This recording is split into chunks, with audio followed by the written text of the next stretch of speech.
We have a flip-flop, flip-flop.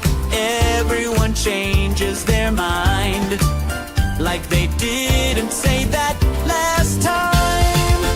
We have a flip-flop, flip-flop, trying to erase the past. Well, buddy, you're having a laugh. My, oh my, am I seeing some flip-floppery in the building. How's everyone doing? How's everybody doing? It's going to be a week of people reorganizing their positions, aren't they? After yesterday's very satisfying, much-needed fifth win at home in 2025. A comfortable, a solid, an intriguingly attractive version of Spurs finally showed up, and the flip-flops are out. Javianas all around, literally walking around in the Tottenham community over the last 24 hours. I felt I was on Rio de Janeiro's Copacabana beach. The amount of Javianas that are out there pretending like they didn't say what they said last week, pretending that their opinions haven't changed. Oh dear, oh dear, oh dear. The angles, the maneuvering, it's palpable, it's sickening, and I'm not going to allow it.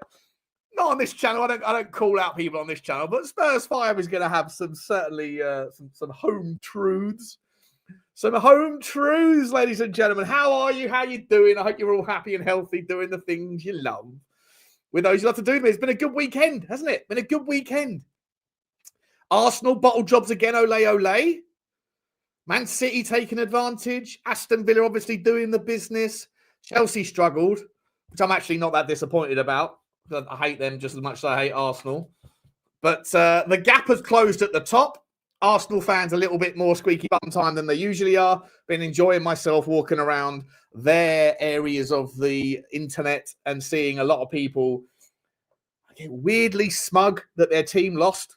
You know who you know in that regard. You know, weirdly smug. It's like they enjoy it when their team loses so they can get to be right one more time. It's like some of the grifting that goes on is quite incredible. People that position themselves where they always predict the losing lottery numbers and call themselves a hero, but then ultimately still want their team to do well. But when they don't, they get to be right.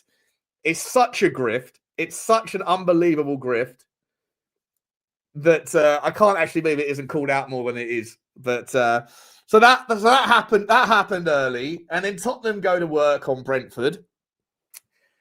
And the only thing I think that could have topped that day yesterday was if Kolo Muani got a goal, because he gets in all the right positions and he creates a lot of movement that allows for space for other people to open up. He's doing things that I think go unnoticed, but he does cause trouble. He is a very balanced player with strength and guile and footballing IQ. And we were having a chat in the WhatsApp group, guys, about whether or not he should be someone that's purchased at some point if there's the will to do it. And I would argue yes. I would argue yes, it should be, because I just think you're not going to get people that are for the you could have signed him. I think PSG would have signed him would have sold him for about 45 million pound in the summer, or maybe even 45 million euros, I think it was. And if you're looking at like 40 million quid, 45 million quid, something like that, then I just don't think you're going to get better. I really don't. And I sit there and I kind of think, what's going on there? Why do people not want to kind of sort of recognise what it is that he does? Yes, he hasn't scored a goal in the Premier League, but he could have scored 2 or 3 against. Yesterday he obviously had a header from close range that was a really good save from Keller. I don't think from the angle that he had, he you could argue maybe he could have put it into, headed it low or bounced it off the ground or something like that. But it was just a very good save. He compliments Xavi, a re-released Xavi that has had the handbrake taken off of him. It's had the handbrake taken off the players around him that were allowed to play football. It's still early days, guys. It's still very early days. I'm not changing my tune or my tone at all. As you know, Captain mid-range over here. No agendas. I'm agendaless, right? I can sit there and I can just call everybody else out for their muggy takes, of which there are so many. I still have.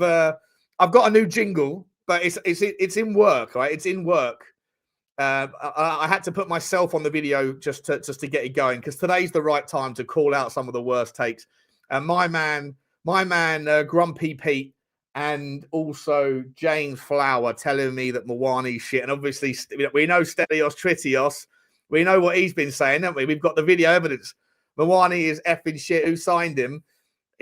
Listen, either the flip-flops are going to emerge, or they'll be getting some jingles like this with better AI over the top on Monday night. Opinions are opinions, everyone has their takes, but some are worse than others, some reflect on their mistakes. But what you just said takes things in another way. Congratulations, buddy, it's the worst take of the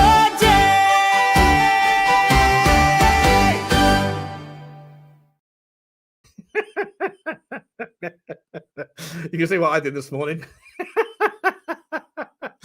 Oh dear. I fucking love AI. I love it so much. I know some of you think it's super cringe. But this is me. This is who I am, right? Like, all day long, I love this sort of shit. Look, there you go. You're too old for that, Sean. Maybe. I don't care. I don't care. I think it's fucking brilliant. I think it's absolutely brilliant. And I've got so many more to come. I've got so many more to come. Obviously, I'm going to get rid of me on that video and I'm going to turn it into AI. Or maybe I'll make a cartoon version of me or something. But honest to God, some of the takes that I'm seeing today, the players, all of a sudden the players aren't shit, or there's revisionism, right? I said to Lubo, Lubanor, never a straight answer. What was it? Tottenham have just got a mildly better team than Fulham, marginally better squad than Fulham. And you go and dismiss Brentford, who were in good form. Now what you're saying? And I think because he knows he's being called out for the flip-floppery, he's trying his best to sit there and pretend like he hasn't changed his mind, even though it was only 2 weeks ago he was happy with everybody in the squad, and now he's not happy. And I said to him, mate, you are calling the bottom. You are selling the bottom. What you are doing, you've waited until things look really fucking bad, and then eventually, I can't take any more pain. I'm going to have to change my opinion. I'm going to sell the stock that's dropped 40%, and then the day that you sell it,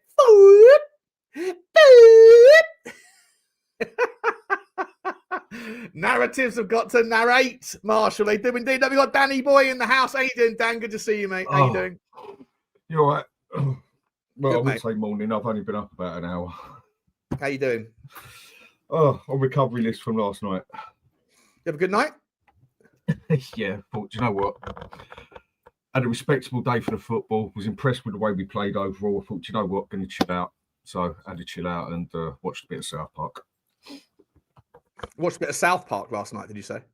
Oh, yeah. Nothing better to watch than when you've had a couple. Nice.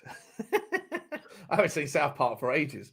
Apparently, it's still right on the money, though. It's still like, the Simpsons got a little bit old. Like, got a little bit old for the Simpsons. South Park still apparently is right bang on it, yeah? I know everyone's got their own sense of humour, yeah, but if anyone's got a clue about a bit of politics in the world and they want to, South Park, you don't touch it. It's as good.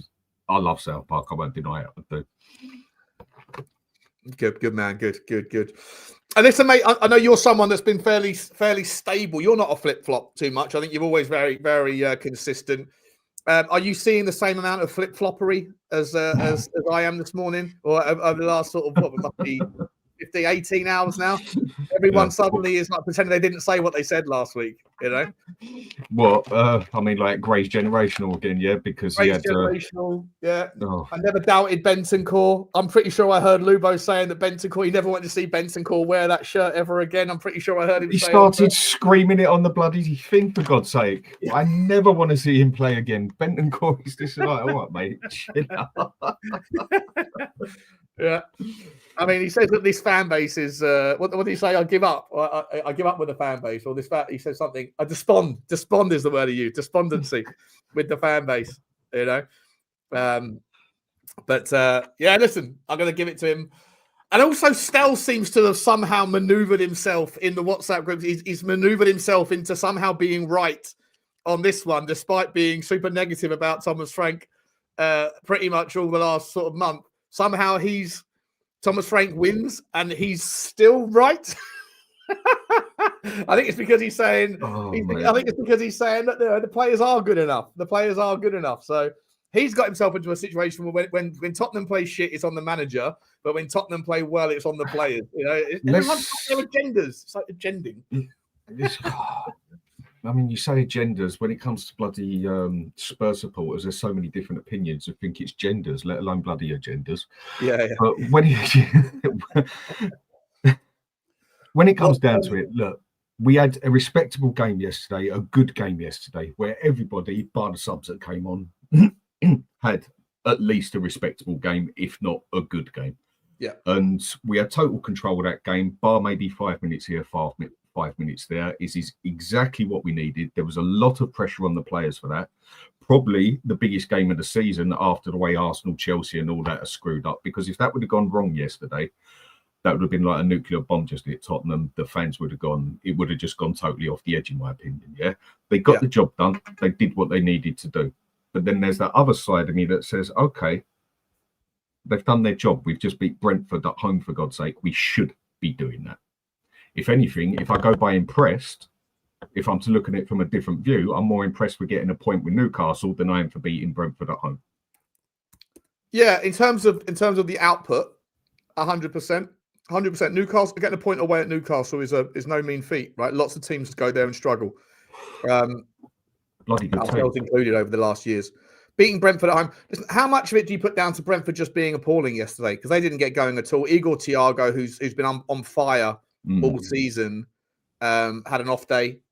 He had a couple of chances to do better. Micky van der Ven obviously saved us, got us out of jail, and again with one of his backtracking. But Thiago did also have a couple of better opportunities that he didn't. He put one of them wide in the 83rd minute, I think it was. That was, that would have got them potentially back in the game. Obviously, like Damsgaard was really quiet as well, who's usually their kind of trigger guy. I don't know if he was just quiet because Archie Gray had a better performance than was initially obvious, like keeping him quiet in that regard. I think he did his job, Archie. But before we come to Tottenham players, before we come to Tottenham players, do you think Brentford had any just a bad day at the office? No, I don't think it was actually. Yeah, I mean, I try and keep it level-headed. Like, I'm not going to go over the top with something or just run it down to the ground or whatever. What I think we actually done yesterday is something we don't do at Spurs. We're not a what's the way to describe it? We haven't been for about 3 years now, maybe even 4 years, are a club that goes on a football pitch and says, right, this is how we are going to play football. We're going to make you play football like that. We're the sort of club that sits there and says, right, how are you going to play football and let us play football? Does that make any sense? Yeah, exactly. Of course, 100%. And yesterday, I thought we actually went on that pitch yesterday and said, right, we are going to play this football and we are going to make you play that way. And then personally, I think we controlled the game. I think we controlled the tempo. I don't, like Scott said there, I don't think we let them into the game. I think the only time they got into the game was, you could say they had a chance, was one pass off of theirs. The others that they did have a chance was by a moment or two off of us, and Kudus being a complete idiot, like trying to get a bit skillful on the pitch and then mugging himself off in the process. It wasn't the time and place to act like that, in my opinion. Yeah. And I just think we went on that game and said, right, this is what we're going to do. We're going to play like this. Let's see what you can do. We actually took control of the game, said we're going to play this way. And I personally think we just pushed them out, that they just couldn't get running, basically. I mean, I'm not saying we went on there and just totally mugged them off, not at all. But I think we played them in such a way that we just didn't even let them into the game. Yeah, listen, mate, I 100% agree. It's been my gripe has been since game week 3, I think it was, or 4. I said he's setting us up not to lose, right? The not to lose.com thing has been a theme for the last 2.5 months, I would say. And I think yesterday, for the first time, especially at home, right? At home, you should have more pride in your own appearance. You know, going away from home, I understand that you've got the other pressure and the other threat and things. So I understand that you've got to do what you've got to do. But I do believe that at home, against 90% of teams, you have to stamp your own march, stamp your own authority. Yeah. March your own stamp on the game, is what I'm trying to say. And yes, that was the first time we did it. You know, the SWOT analysis that teams do, yes, you should pay respect to the threats the opposition poses to you, but there's also a lot of opportunities there. But at home, you have to play to your strengths, not to the other team's weaknesses. And I think that is, not set yourself up with too much respect for the other team. Doing that yesterday for the first time has to be a launch pad. It has to be something that's now a consistent theme at home. I understand against Arsenal and, you know, Chelsea and City, mate. But look, at City, we don't give a fuck, do we? At City, even going to City, we play our own game against them, and we always 9 times out of 10 we come out on top, right? I don't think we do. I don't think we do play our own game against them. City make us play a certain way against them, and that certain way that City makes us play against them totally destroys themselves, basically. I don't think we go to City or play City and say, we are going to play like this and do you. The way City play against us totally folds into a lot of our players perfect, and we're able to play the way that just counters them because they basically let us play that way. Like last season, what they done with us, we always use inverted wing backs when we had Ange. The second City was up against us, we couldn't even use the inverted wing backs because they couldn't do it, and we looked twice the team for it because they basically let us play that way. That's how true. I see that one. Yeah, some might say that's downgrading, but that's a fair point. It's a fair point, actually. I actually agree with you there, 100%. But at home, we have spent too much time respecting the opposition and not playing to our own strengths, of which there are many. Let's start with the performances, mate. Let's have a look at. We'll start at the back, right? Vicario didn't do too much wrong yesterday, did he? I thought he was pretty good with his distribution, no fucking around. Mm-hmm. If it had to go long, it went long. Mm-hmm. You know, I think he threaded a couple of nice balls out to the left, to Jed Spence. I think he threaded one low and driven towards Jed Spence. Come out and caught the ball a couple of times, not screwing it up, which he usually does. And it was going to be it could have been a difficult game for Tottenham because I said beforehand, I was like, I'm a little bit nervous about Coyote's long throws that are just like bullets flying in at the same trajectory. And with flippy floppy, I should say, Vicario generally being, you know, poor around in the air. When the first ball was thrown in, he went for it, and then he stepped back on the line, and it was chaos. And I was like, oh god, it's going to be a long afternoon. But I think Tottenham also didn't give away throw-ins they tried to get it up the field before they would give away throw-ins. Like they weren't just kicking it out; they were kicking it out long to try to avoid the Coyote threat. And I think we made a couple of good saves as well. Mm-hmm. No, I thought he had a good game, and the way we did that yesterday on the defensive side as well. I'm still a very old school player, basically. I played when I was in my 20s and that. I'm in my 40s now, for God's sake. Total different generations, different times. But I'm still a firm believer of when in doubt, just kick it out. Kick it up the other end of the pitch as far as you can. Close your eyes, toe punt the bloody thing. And yesterday, we did that a couple of times when it came down to us. Right, no one's part. Do you know what? Get rid of the ball and give yourself a chance to get back together. I thought Vicario had a very respectable game yesterday. He looked like he actually had control of his box, basically. He came out and bossed it and caught the ball a couple of times, which I usually think he's absolutely terrible at. His distribution was, let's say, respectable. Nothing special, but nothing bad. But if you want to say good by his standards, then yes, because I think his distribution of the ball is awful. And I think he had a good game. Yeah, same, mate, 100%. Moving to, let's start with Pedro Porro. Probably not the like for me. I thought he was fantastic yesterday, but probably not as noticeable. Apart from obviously the key pass that led to the first goal. Apart from that, not as noticeable as his partner on the other side in Jed Spence, who was more sort of driven and deliberately used in play. But I thought Pedro Porro handled himself very well. I don't think he had any problems against Sade or Ouattara whatsoever. And like I say, with the ball, when Pedro Porro is on it with the ball at his feet, he gives us another dimension. He gives us an outlet. And I thought he was, I don't know, like an 8 out of 10. I thought it was really, really impressive. What was your thoughts? I thought he had a good game. I thought one that definitely helped yesterday, what I noticed was he actually got covered in defence a bit more as well when he did press forward. They weren't exactly able to pick on him as such. Not that we even gave them a chance to really do it as such, but they weren't able to pick on him like every team does. They always focus on him because he's defending. He's, if I say below average, I'm being nice. And again, another one. I think he had a good game. He's probably one of the most frustrating players for me at the game because I'm sure there's so much better of him, but we just don't play into his capabilities. He is not a right back. End of. No ifs, no buts. Yeah. And when he did get forward, he done the job properly. He beat his man once or twice, which he usually has struggled doing. And a couple of crosses he put in there were pretty smart as well. I think he had a good game. I don't think it was nothing special, but I think he had a solid game. Yeah, 100%, mate. We'll talk about Bissouma in a little while, guys, at the end, once we've done the player ratings here, because that's another story. And it's a disgraceful story, to be honest. The centre-backs, mate, Micky van der Ven and Romero, both of them for me yesterday were sensational with the ball at their feet and defensively. Quick one on Romero. Should he have been sent off with the scissor challenge? A lot of people were talking about it. When I first saw the challenge, I thought, what's the ref doing? That's not even a yellow card. When I saw the replays can actually make it look worse in slow motion because you actually see body parts move, don't you? Yeah. And he got the ball, though, but he also could have broken the geezer's ankle, right? Yeah. Do you know what? Another day he'd have got sent off for that quite easily and I wouldn't have been able to complain about it. That was a scissor from behind. That could have easily been a red card on another day. Yellow cards, I think, is a fair one for it, but we know what football's like these days. You might as well have it like basketball. It's non-touch. Otherwise, a player goes down like he just shot him in the head.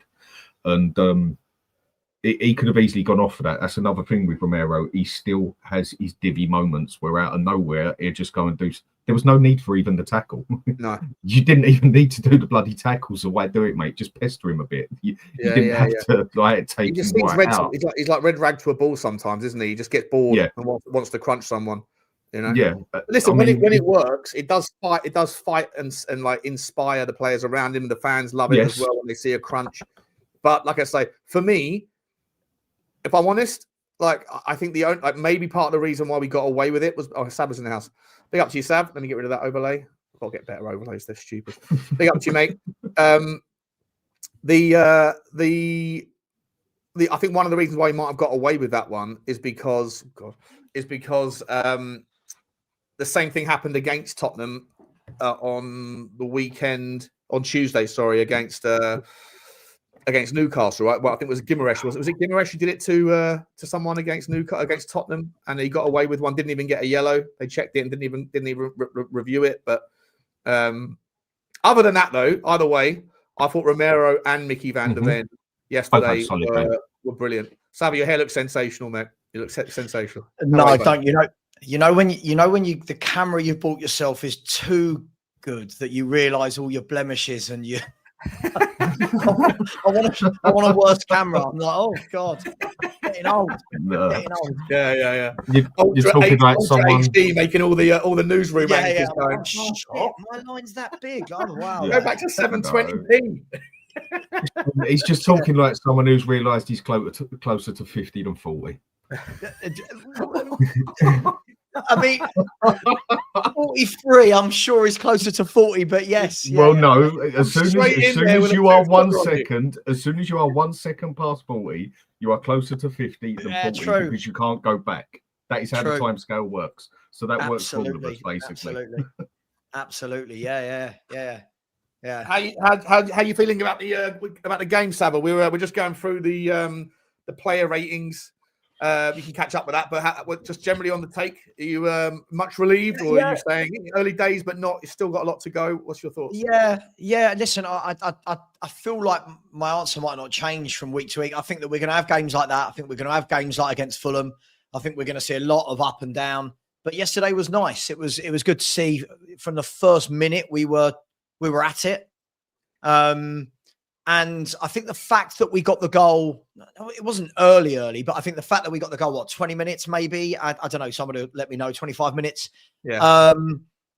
I think that settled the nerves a little bit. And then I think we were we were okay. But it was a decent performance. I'm not going to lose my mind over it, but there was a lot more to like about it. There were still bits where you saw, okay, we're still in transition, but it was definitely a positive. You know, I feel like Spurs fans should have come away from yesterday going, okay, that's more like it. But now let's try and replicate. Let's do that now against Slavia Prague, get the confidence in the players, and then probably a slightly different type of performance will be needed against Forest. I don't think you're going to have that against Forest away, but yeah, I'm happy, man. I think it was good. We know it was good, Sean, because the views were down. So we must have played well. So it's so true. It's so true. It's I woke up today. The first thing I do, because I've turned off the alerts, right, Sean, on my phone. I can't have any alerts on my YouTube. Otherwise, you know, right? It just pings and pings and pings. Yeah. So I wake up and I thought, okay, let me have a look at the messages. And I had about 20. Normally I have about 300 overnight. And normally it's just like, Xavi, you're this, you're that, you're Frank, this, that. This morning it was, oh, we must have got 3 points. We must have won. So it was lovely. It was lovely, mate. Yeah. Yeah, honestly, I was like, at the end of the game, so at the end of the live stream, I think I had like, I don't know, 450 people watching or whatever at 90 minutes. And then I was like, okay, normally at this stage, you get an initial like rush of people that want to come in and see what's being said. And it didn't happen. It just stayed at 450. And I was like, oh, that's right, because we won. No one gives a fuck. They're too busy. They're too busy in Arsenal forums telling Arsenal fans why they're bottle jobs again. You know. Do you know what? I did a little test, like just quickly before I went for my curry last night. I was watching Liverpool versus Leeds, and I went into a channel I really like, by the way. So, Coppish. Which is Callum, really nice guy, Callum and the boys. And they had about, at one point, I think it was like 900 to 1,000 watching towards the last 5 minutes when they were 3-2 up. And I switched it back on again when Leeds United scored the equaliser, and it had like rocketed up to about 1,900 people. It's like, honestly, it's so weird because as a YouTuber, right? You first and foremost, you're a Spurs fan, right? Like, we're fans of the club, so you want your club to do well. But it's mad that the worse you do, the more views you get. It's a strange world. It's a strange world. Yeah. And do you think that's why certain people, you know, not to mention any names, but there are people out there that, like I say, that predict the losing lottery numbers and then give themselves a pat on the back in all the fan bases, right? They lean negative because they know that even the most successful teams lose more than they win in terms of success, in terms of trophies. And so if they're the person that's always predicting loss, but they also get to celebrate in the few times that they're ever going to lift the trophy, even the most successful teams, right?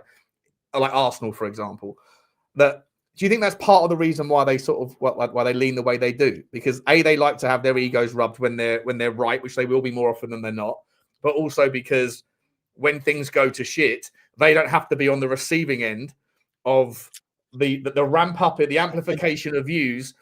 People come in to hear you go, I fucking told you so, once again, rather than being the person that's getting all the shit and the hate for daring to be positive about your own team. Like poor Egal, right? Like he just supports his team. Like he supports his team. He's just super positive. Yeah. Super positive. Yeah. And then every time that Arsenal bottle it in any game, no one gives him his flowers when they win. No one gives him because no one really cares when they win. But when they lose, fuck you, Egal. We're in an era, though, aren't we? Where we're in an era where you win a game and it's C, everything's amazing. You lose a game and it's C, the manager's shit, he must go. And it was never like this, right? Like before the internet and that, you'd go to a game, you'd meet your mates down the pub before the game. You'd say what you think the score's going to be. Then in the pub afterwards, you'd be like, oh, weren't he crap today? Weren't he good today? The manager got it wrong today. On to next week. And now we're part of the problem. Like let's be brutally honest. We're part of the problem as part of this world. But now every single week needs to be a reason for, I told you so, or manager out, manager in. Like the number of times I'm asked in a week, what needs to happen for you to be Frank out? And I'm like, why do we have to think about that? Like, why right now do I have to put right, if you lose the next two, I am 100. Can't we just say let's see what happens. Let's go. But hey, it's because people need you to pick a side. yeah, they need you to pick a side, not because it's not because they want you to be right. It's because they want you to be wrong, so they can come at you and tell you. Are you mummy or daddy in this divorce? Are you mummy or daddy? I don't know. I don't know. Like neither. Yeah. I love my kids regardless. Yeah. It is so strange because I think Dan, me and you might have had this chat, Dan, and you're on mute by the way. Me and Dan, I think we had this chat once. It might not have been you, Dan, so apologies if it's not. Said, thing is, because we're on screen every day, everyone hears every one of our opinions, right? So it's very easy to turn around and go, do you remember 18 months ago when you said you didn't rate him, right? So it's not like I've seen new evidence and that's changed my mind and I've adapted and think it's, you said this in 2023, right? You must now believe that for all of time. Yeah. And it's, like, I'm getting it now overnight about Archie Gray. I thought Archie Gray had a decent game. Nothing special. I thought he was decent. I thought he was okay. I thought he had a decent game. Right? I've had Lubo on me all morning telling me that God, Sean, I heard you on Sava's show last night saying that Archie Gray was anonymous. Here's the stats. He got 1 clearance header. He got 2 tackles. I was like, yeah, actually, mate, those stats are actually bang average for a 6, by the way. You go and compare them to a Caicedo 6 level of performance. He's got 8 clearances. He's got 12 tackles. He's got fucking Sean, I'm being sent videos. Sean, I'm being sent. This is 2025, right? I'm being sent a video of a compilation of Gray yesterday. Now, first of all, I don't know what's wrong with saying, yeah, I thought the player played okay, right? Now that's not enough, Sean. That's not enough for fans. It's got to be, he was amazing. No, listen, I thought he was okay. I thought in the first half, I'll be honest, I thought the first 20, 25 minutes, I thought he struggled to find his position, and I thought Bentancur covered for him a lot in the midfield. Then I thought he did, what he did was he did the safe thing very well. And the compilation I've been sent, right, is hilarious. I'm sure you guys have seen it, right? And if you haven't, I'll send it to you. There's like the subtitle commentary on the video of going, look at this calm composure, look at this battling, look at this drive. And every single clip is him getting the ball unopposed, passing it 5 yards to a Spurs player. And I'm like, that's fine, that's good. Keep the game ticking over. But the video would have you believe you're watching Prime Iniesta. And I said to Lubo this morning, because he's bang on it with me, and I said, why is it not okay to say he was okay? What is the need that you need me to really go, wow, what? Okay, you played decent. I didn't think he was anywhere near one of our better players on the day, but he was decent. Right, okay. Now let's go and do that again, because last week, the same fans praising this, Sean, the same fans saying after Fulham, yeah, Archie Gray's nowhere near good enough. Yeah, of course. And it's, I've never understand. Do I need to send you a personal flip-flop video? Do I need to send you a personal one? Because literally 4 days ago, you said that these players are nowhere near as good as I used to think they are. And today, you're back on the Archie Gray bandwagon. I said, by the way, like, I'm not saying he had a bad game, but he was the least noticeable of the players on the pitch. And maybe you could make an argument that means he's done a good job, because, the 6 isn't supposed to be the headline grabber. He's supposed to be the guy that tidies things up. And to be honest, Damsgaard had a very quiet game. So you could make the argument that therefore on that basis that Gray did his job, right? And that's fine. But to be inundated with people that last week were telling me, sorry, I was wrong about all these players, they're not ready. And then suddenly they put in a good shift. But he's not happy with me saying he was the most anonymous player on the pitch, which isn't a criticism. I think it's just for me, an observation, and it's a personal one. Sure, look at that comment in your chat. What are we doing here? Look at the comment in your chat by @It's My Face. That absolutely sums up. He's bang on. That absolutely 1242. That sums up our fan base. If Bentancur has a game like yesterday that Gray had, where he just gives short passes and nothing, Spurs fans lose their mind. He can't pass forward. He's not good. He doesn't break.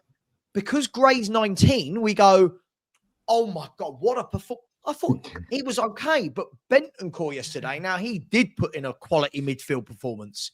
Yeah. Until he came off, he was man of the match for me. Until he And came off, he was our best player. And when it comes to Lubo with Gray, I say it's nothing I don't say to his face. I don't know why you even listen, because when he's telling you that he's great and whatever, what he'll also go and do is get you a video of when he goes down to his cellar and speaks to fucking Archie Gray and asks him if he had a good game, and Gray will say yes. He might as well keep him in his bloody cellar, for God's sake.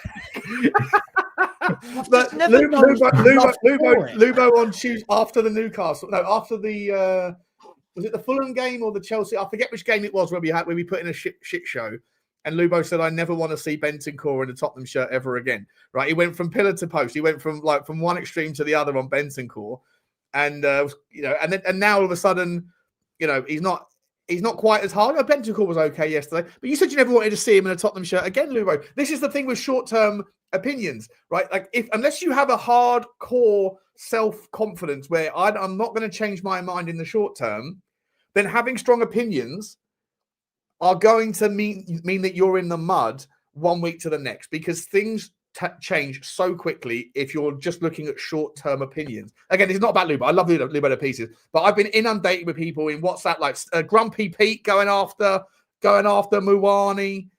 James Flower, worst take of the day. James Flower said Muwani's absolutely toilet. What are we doing here? I'm like, come on now. Agenda's agenda here. When did it... Look, I'll say the same thing I say about all the players. My opinion on a footballer doesn't change in a week or a month.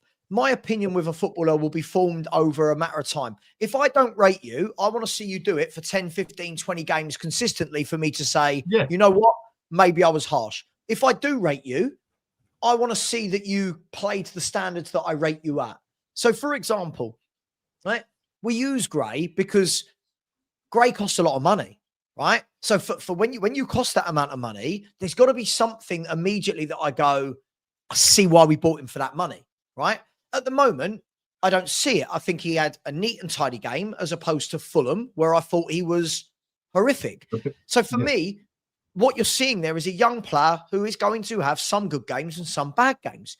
But the problem is, and this isn't just our fan base, people see one performance and go, oh my God, this guy's got... Now, if he plays next week against Forest and is bossed by Douglas Luiz, Elliot Anderson, and Sangare, for example, people will go, I never want to see Gray in midfield again. He's not good. I think that was a great game for him to play yesterday. A game where we're going to have all the ball, right? I thought yesterday, when he's got the ball, he's okay with it. It was the moments when he didn't have the ball where you see that I don't think he's ready. And what I mean by that is I thought physically, when he had those one-on-one tussles, I thought that the Brentford players were stronger than him. But they are stronger than him. Like Jordan Henderson knows how to use his body because he's been he's had 35 years or whatever in football. He knows how to use his body, and he's a strong little shit. Sure. And Yanel is a big fucking fella as well. Yeah, physical. So like it's okay. It's okay to sort of know you're right. And he is clever on the ball. I like Archie Gray's sort of technical side, and I think that if he can hone that, then I think there's another level that he can go to. But for sure, the geezer needs to get in the gym.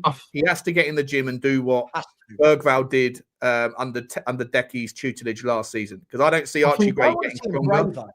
Sean, I want to see him braver, right? So I'll tell you where I'm confused with him, right? And again, if you critique a player, it's always said that you hate the player. I don't hate the player, but you've got to prove it. This is Tottenham Hotspur. If you want to be in our first team, prove it.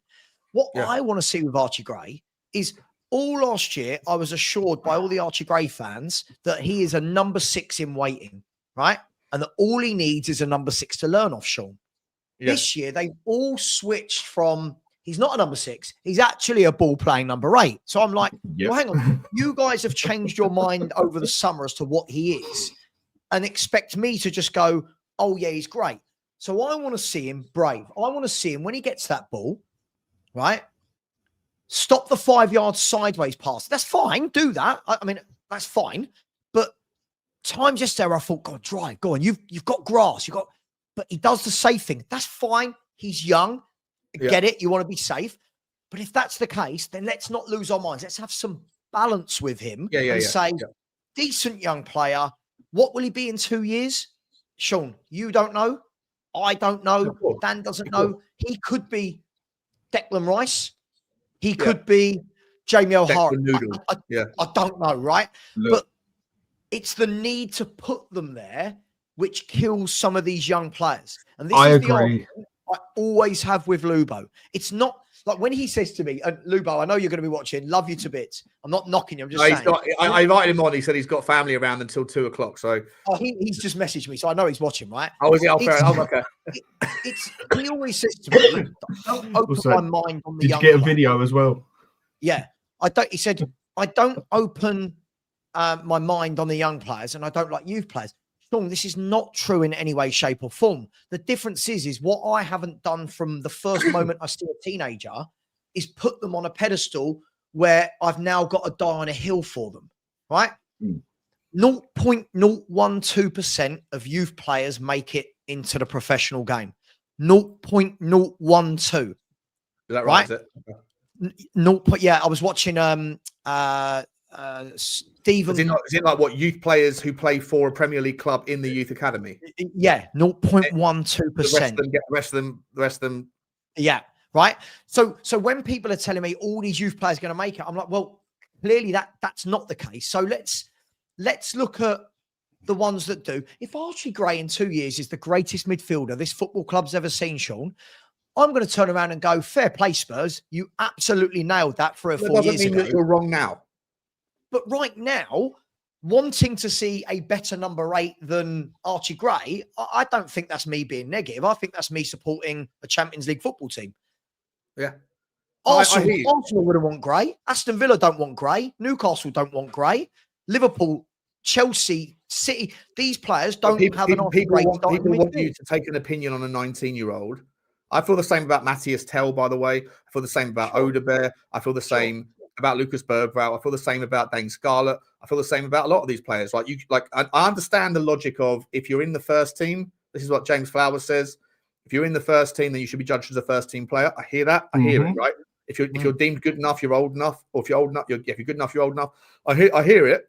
But at the same time, to sit there and say what X insert name here is shit, or they're generational because they put in a short-term good performance, for me, is silly. It's naive to sit there and expect someone to be ready and perfect and as good as they're ever going to be at that age. But it's also not a problem to sit there and say they're not ready yet. And then in 2 years' time, if they become great, people say you never rated him anyway. It's not the same. It's not the same thing. Right? There's a balance. People want you to make. People expect you to have a stance now, and then whatever what you your say. stance is when they're 19 has to be the same as when they're 22, 23, right? It's mad. This is the big problem we do have at Spurs. We are the most sentimental, accepting, overhyped fan base on the planet, as far as I'm concerned. We will go and get someone in like Gray, like we did, and it's not picking on him. It's just he's part of the conversation at the moment, and he will always get mentioned because of his costs. That wasn't his fault. And next thing you know, he hits the floor, comes in, and you've got half that fan base. He's generational. He's world class. He's going to be the bollocks. He's this. He's that. He's everything else. So now you've already got the other people on the other side thinking that 40 million could have got spent better elsewhere. But okay. You've almost got an expectation to an extent, even though you know he's not good enough. But because the others are bragging about it so high that he's so good, you now focus on him that little bit more on the pitch. Like, okay, is he really this great like they're saying? And you sit there and you're like, no, he's not. I don't think none of our youth players are ready. I don't think Berghvall's ready yet. Yeah. I think Berghvall he's ready. Is very he's ready good. for minutes. Though. He's ready for minutes. You have to. I think with him, right? But for me, he's not ready for a first 11 yet. Yeah, he only plays in our never. first 11. He shouldn't be playing at all. Should never be playing. Out of my choice, he's one that I bring on as a sub or that I bring on in a League Cup game as such, because I don't think he's out and out ready yet. I feel his problem is with him. You can definitely see. There is a player there. He's got technique. He's got skill. He likes to get stuck into a game. You can see it's there. Whereas with Gray, that's the first 90 minutes since he's been at Spurs where I can say he had a respectable 90 minutes in midfield, let's say, because that's why we went to get him. But Berghvall, when it comes to the final third, the final pass, the shot, the cross, whatever, nothing. Hardly ever. 0.1, like 1 out of 10, he might do it. For me, he's another one that I would rather have on loan, getting consistent game time week in, week out. Because some people think you can learn more off a notepad by sitting next to someone and learning. Okay, Yeah. you're cool. I personally think you learn more by doing it yourself. Do it. I mean, how do you learn to drive? Do you learn to drive just by reading the book, or do you learn to drive by going out and doing driving lessons? I personally think none of them are ready for an out and out, should be in our first 11 week in, week out. Now, if we need to use them as subs or in smaller games as such, that one I get. But do I want Berghvall or Gray or Udogie or Tel playing when we go and play Juventus, Inter Milan, bloody Real Madrid, or when we even go and play something like Galatasaray? And they shouldn't No. be. That's the club's fault, isn't it? For pivoting too violently towards youth and then spending of the last 400 million quid that we've spent. I don't know. I'm hazarding a guess here, but I would probably say that 250 million of that has been on people that have been under the age of 21. Is that fair? Yeah, I mean, Sean, if I was looking this morning, right? So again, part of the conversation, so Lubo and I always have really good long conversations about this. And he was saying, look, need to give more of the academy a chance, etc., etc. And then when I sat down and actually worked out in the last 3 years, Sean, you think of the number of kids we have signed and then add it up, right? If you look at this, right, starting at the back, if you think Kinsky as a young goalkeeper, now add that to what we paid for Phillips, Vuskovic, Sarr, Gray, Berghvall, Yang, Tel, Udogie, Valise. Like you start adding that up. Will Lancashire, it all adds up. Yeah. You start adding it up. Then, so you've now got all these young players that are being actually bought in front of the academy that don't cost anything, right? So you've now got fans going, oh, why isn't so-and-so from the academy getting a game? Well, hang on. All the players you've bought in front of them are young players as well that are going to be played in front of them because the club have actually gone out and spent funds on those players. So you've now got the academy, you've now got the young players brought in front of them, then you've got all the first team players that need minutes. And this is why I was trying to say in the summer, you can't have more Vuskovic, Donnelly, Gray, Berghvall. They can't all be in the squad. It's too much. But Sean, the one thing they will teach these kids, right? And perfect what Dan was saying there. The one thing they will teach these kids in an academy setting as they're growing up, as they start getting to the 16, 17, and the age of you might get a few minutes in the first team, they get taught about just because you get in the first team doesn't mean you've made it. They get taught about you might go in and then you might not get any more minutes for 3 months. You might, and it's about how you manage that. The problem is the fans' expectation, and we saw this when Luca Williams-Barnett got about 14 minutes against Doncaster, is we went, oh my God. Oh my God, he's got to be in the squad every week. And you're like, he's a child. He's a kid. He could be really talented. And what I don't think, sorry, last thing I'll say, I'll shut up. I don't think a lot of fans understand sometimes it's not just about how good they are at football at that age of 17, 18, 19. It's about how mentally prepared are they? How physically prepared are they? And what's their mindset? So this notion that every kid who is an amazing talent can just rock up, get in the first team, stay in the first team. Some of them aren't there. They're not ready. It doesn't mean they're not talented, but they're not ready for it. That's not. Is it okay to? In fact, let me press pause for one second because there's 6 super chats I haven't got to, and they're stacking up, and I haven't done it. Let me just quickly jump through this. Some Ting Wong in it. Big up to you, my man. He says the Chavster strikes and he scores. Come on, you Spurs. Big up to you, buddy. Thank you very much indeed. That is a super chat, but you have also brought in the super sticker. And with that, as Sava has taught me, there is always value in doing the choo-choo train. Super sticker. The super sticker train has well and truly commenced, ladies and gentlemen. Thank you very much indeed, my man. Really appreciate you.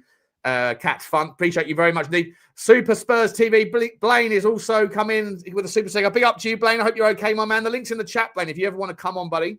I'm looking forward to seeing you for the Man City game when your half season ticket activates, mate. It's a good time to have bought it now because I think you had buyer's remorse a little while ago, but hopefully now things will change, and with it the fan base is flip-floppery. Suddenly we're back in the Champions League conversation. By the way, I myself was looking at the Premier League table yesterday, going, "Do you know what? Can't help it. I am human as well." Big up to you, Blaine. Thank you very much. And he's also come in and gifted 5 Spurs Talk Show memberships.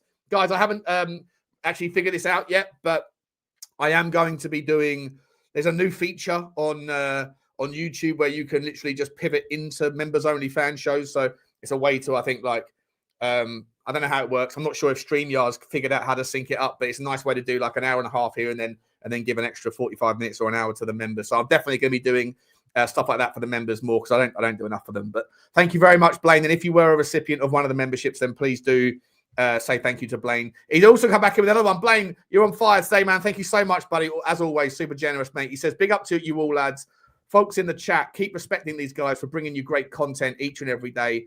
Big up, lads. And as always, come on, you Spurs. Big up to you, Blaine, man. Thank you very much. To be honest, mate, I was saying this to Sava last night, late. Sava and I were having like a 1 a.m. pillow talk conversation via WhatsApp. And I was saying to him, like, since I've kind of like pulled myself away from agendas, like Daniel Levy leaving the football club, as much as I will never agree with people that say he was the worst chairman ever.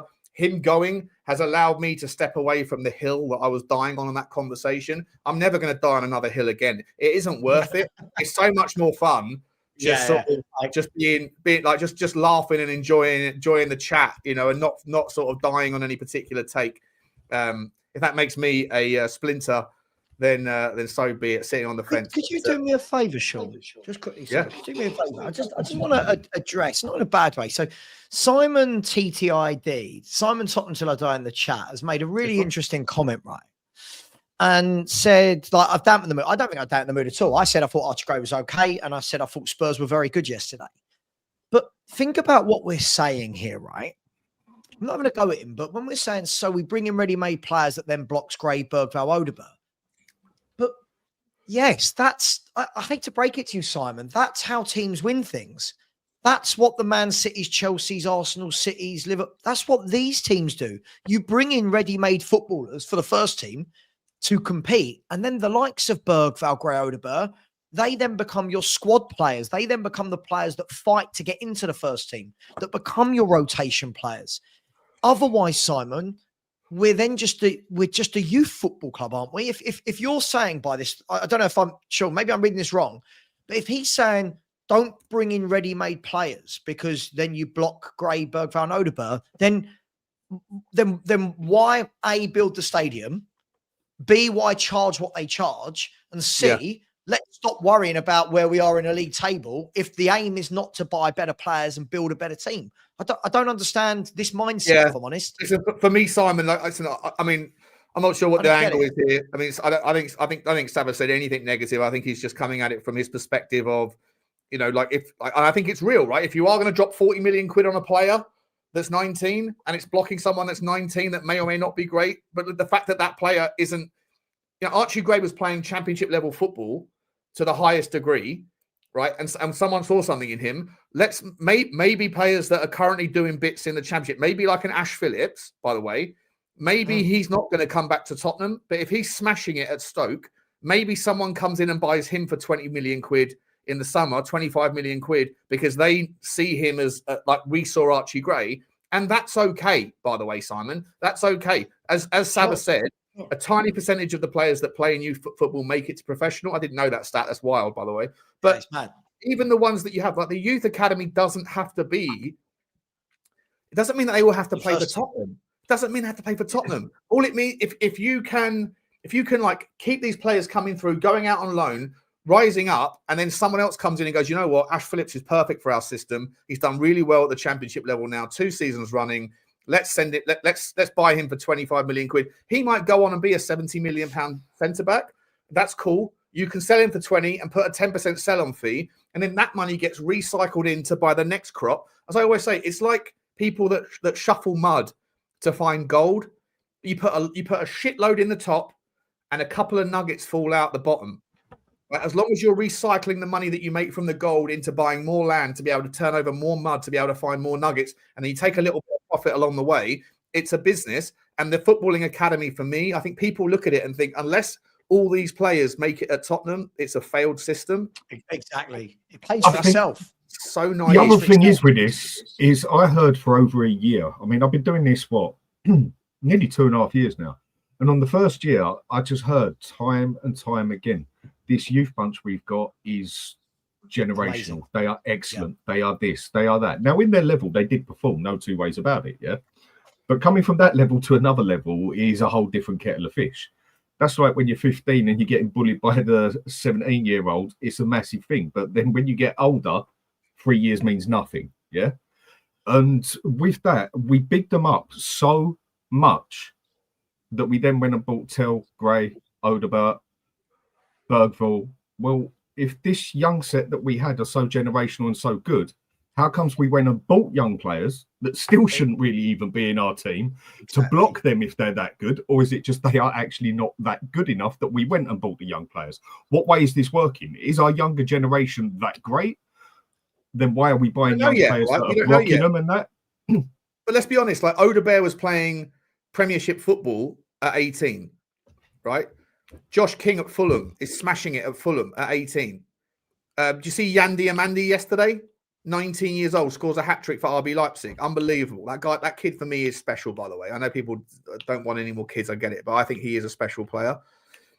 Like there's players that are just ahead. They're ahead of the curve at 18, 19 years old. Some of them are, like Wayne Rooney, Michael Owen. Some of these kids are just special players. Yeah, of course. Others are special at 17, 18, get a big move and then fall off a cliff because they can't handle, the money, the fame, the spotlight, whatever else, right? But so I don't think that it means that our youth academy are not going to be as good as some of the players that are currently playing first team football that are at the same age as them. I just think that there's, like, at the moment, clearly Tottenham think that Archie Gray is more advanced than, say, a Tyrese Hall. Sure. Right? It doesn't mean that Tyrese Hall is not going to be a good player. It doesn't mean that Tyrese Hall won't even play for Tottenham. I'm not sure he will, but it's okay if he doesn't, by the way. As long as he goes on and has a good career, it's okay. The last question I'll ask on it then, because it's a conversation that does get spoken about a lot, But okay, fine. I think he's quite a versatile player as well. You can use him in a few bits. I think he helps out. But I just want to see him improve to the potential that people say he's got. I just don't quite see it yet to that level. Not saying that he can't ever make it as a player, but at the moment, I don't really see nothing better than what Winks or Skip was at his age, He's done nothing to show me otherwise, whereas Berghvall has. I think the question I'll ask is, name me one Premier League team where he starts consistently as a number 11 in midfield. One. Archie Gray. Mm-hmm. Yeah, I don't think there are, mate. I don't think there is one. And there's nothing wrong with that. But by the way, there's nothing.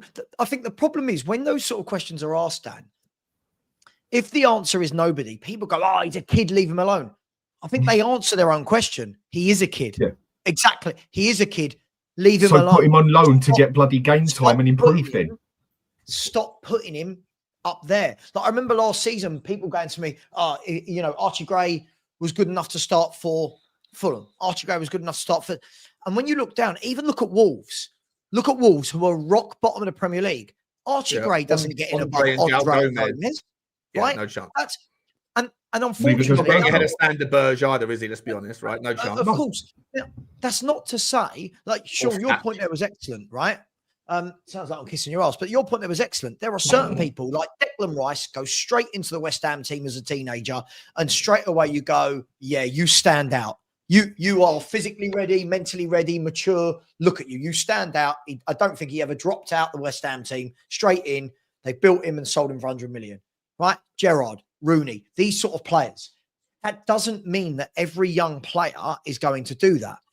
Now, Dan does raise a good point, Sean, about every single year I hear that the youth is the best we've seen for years.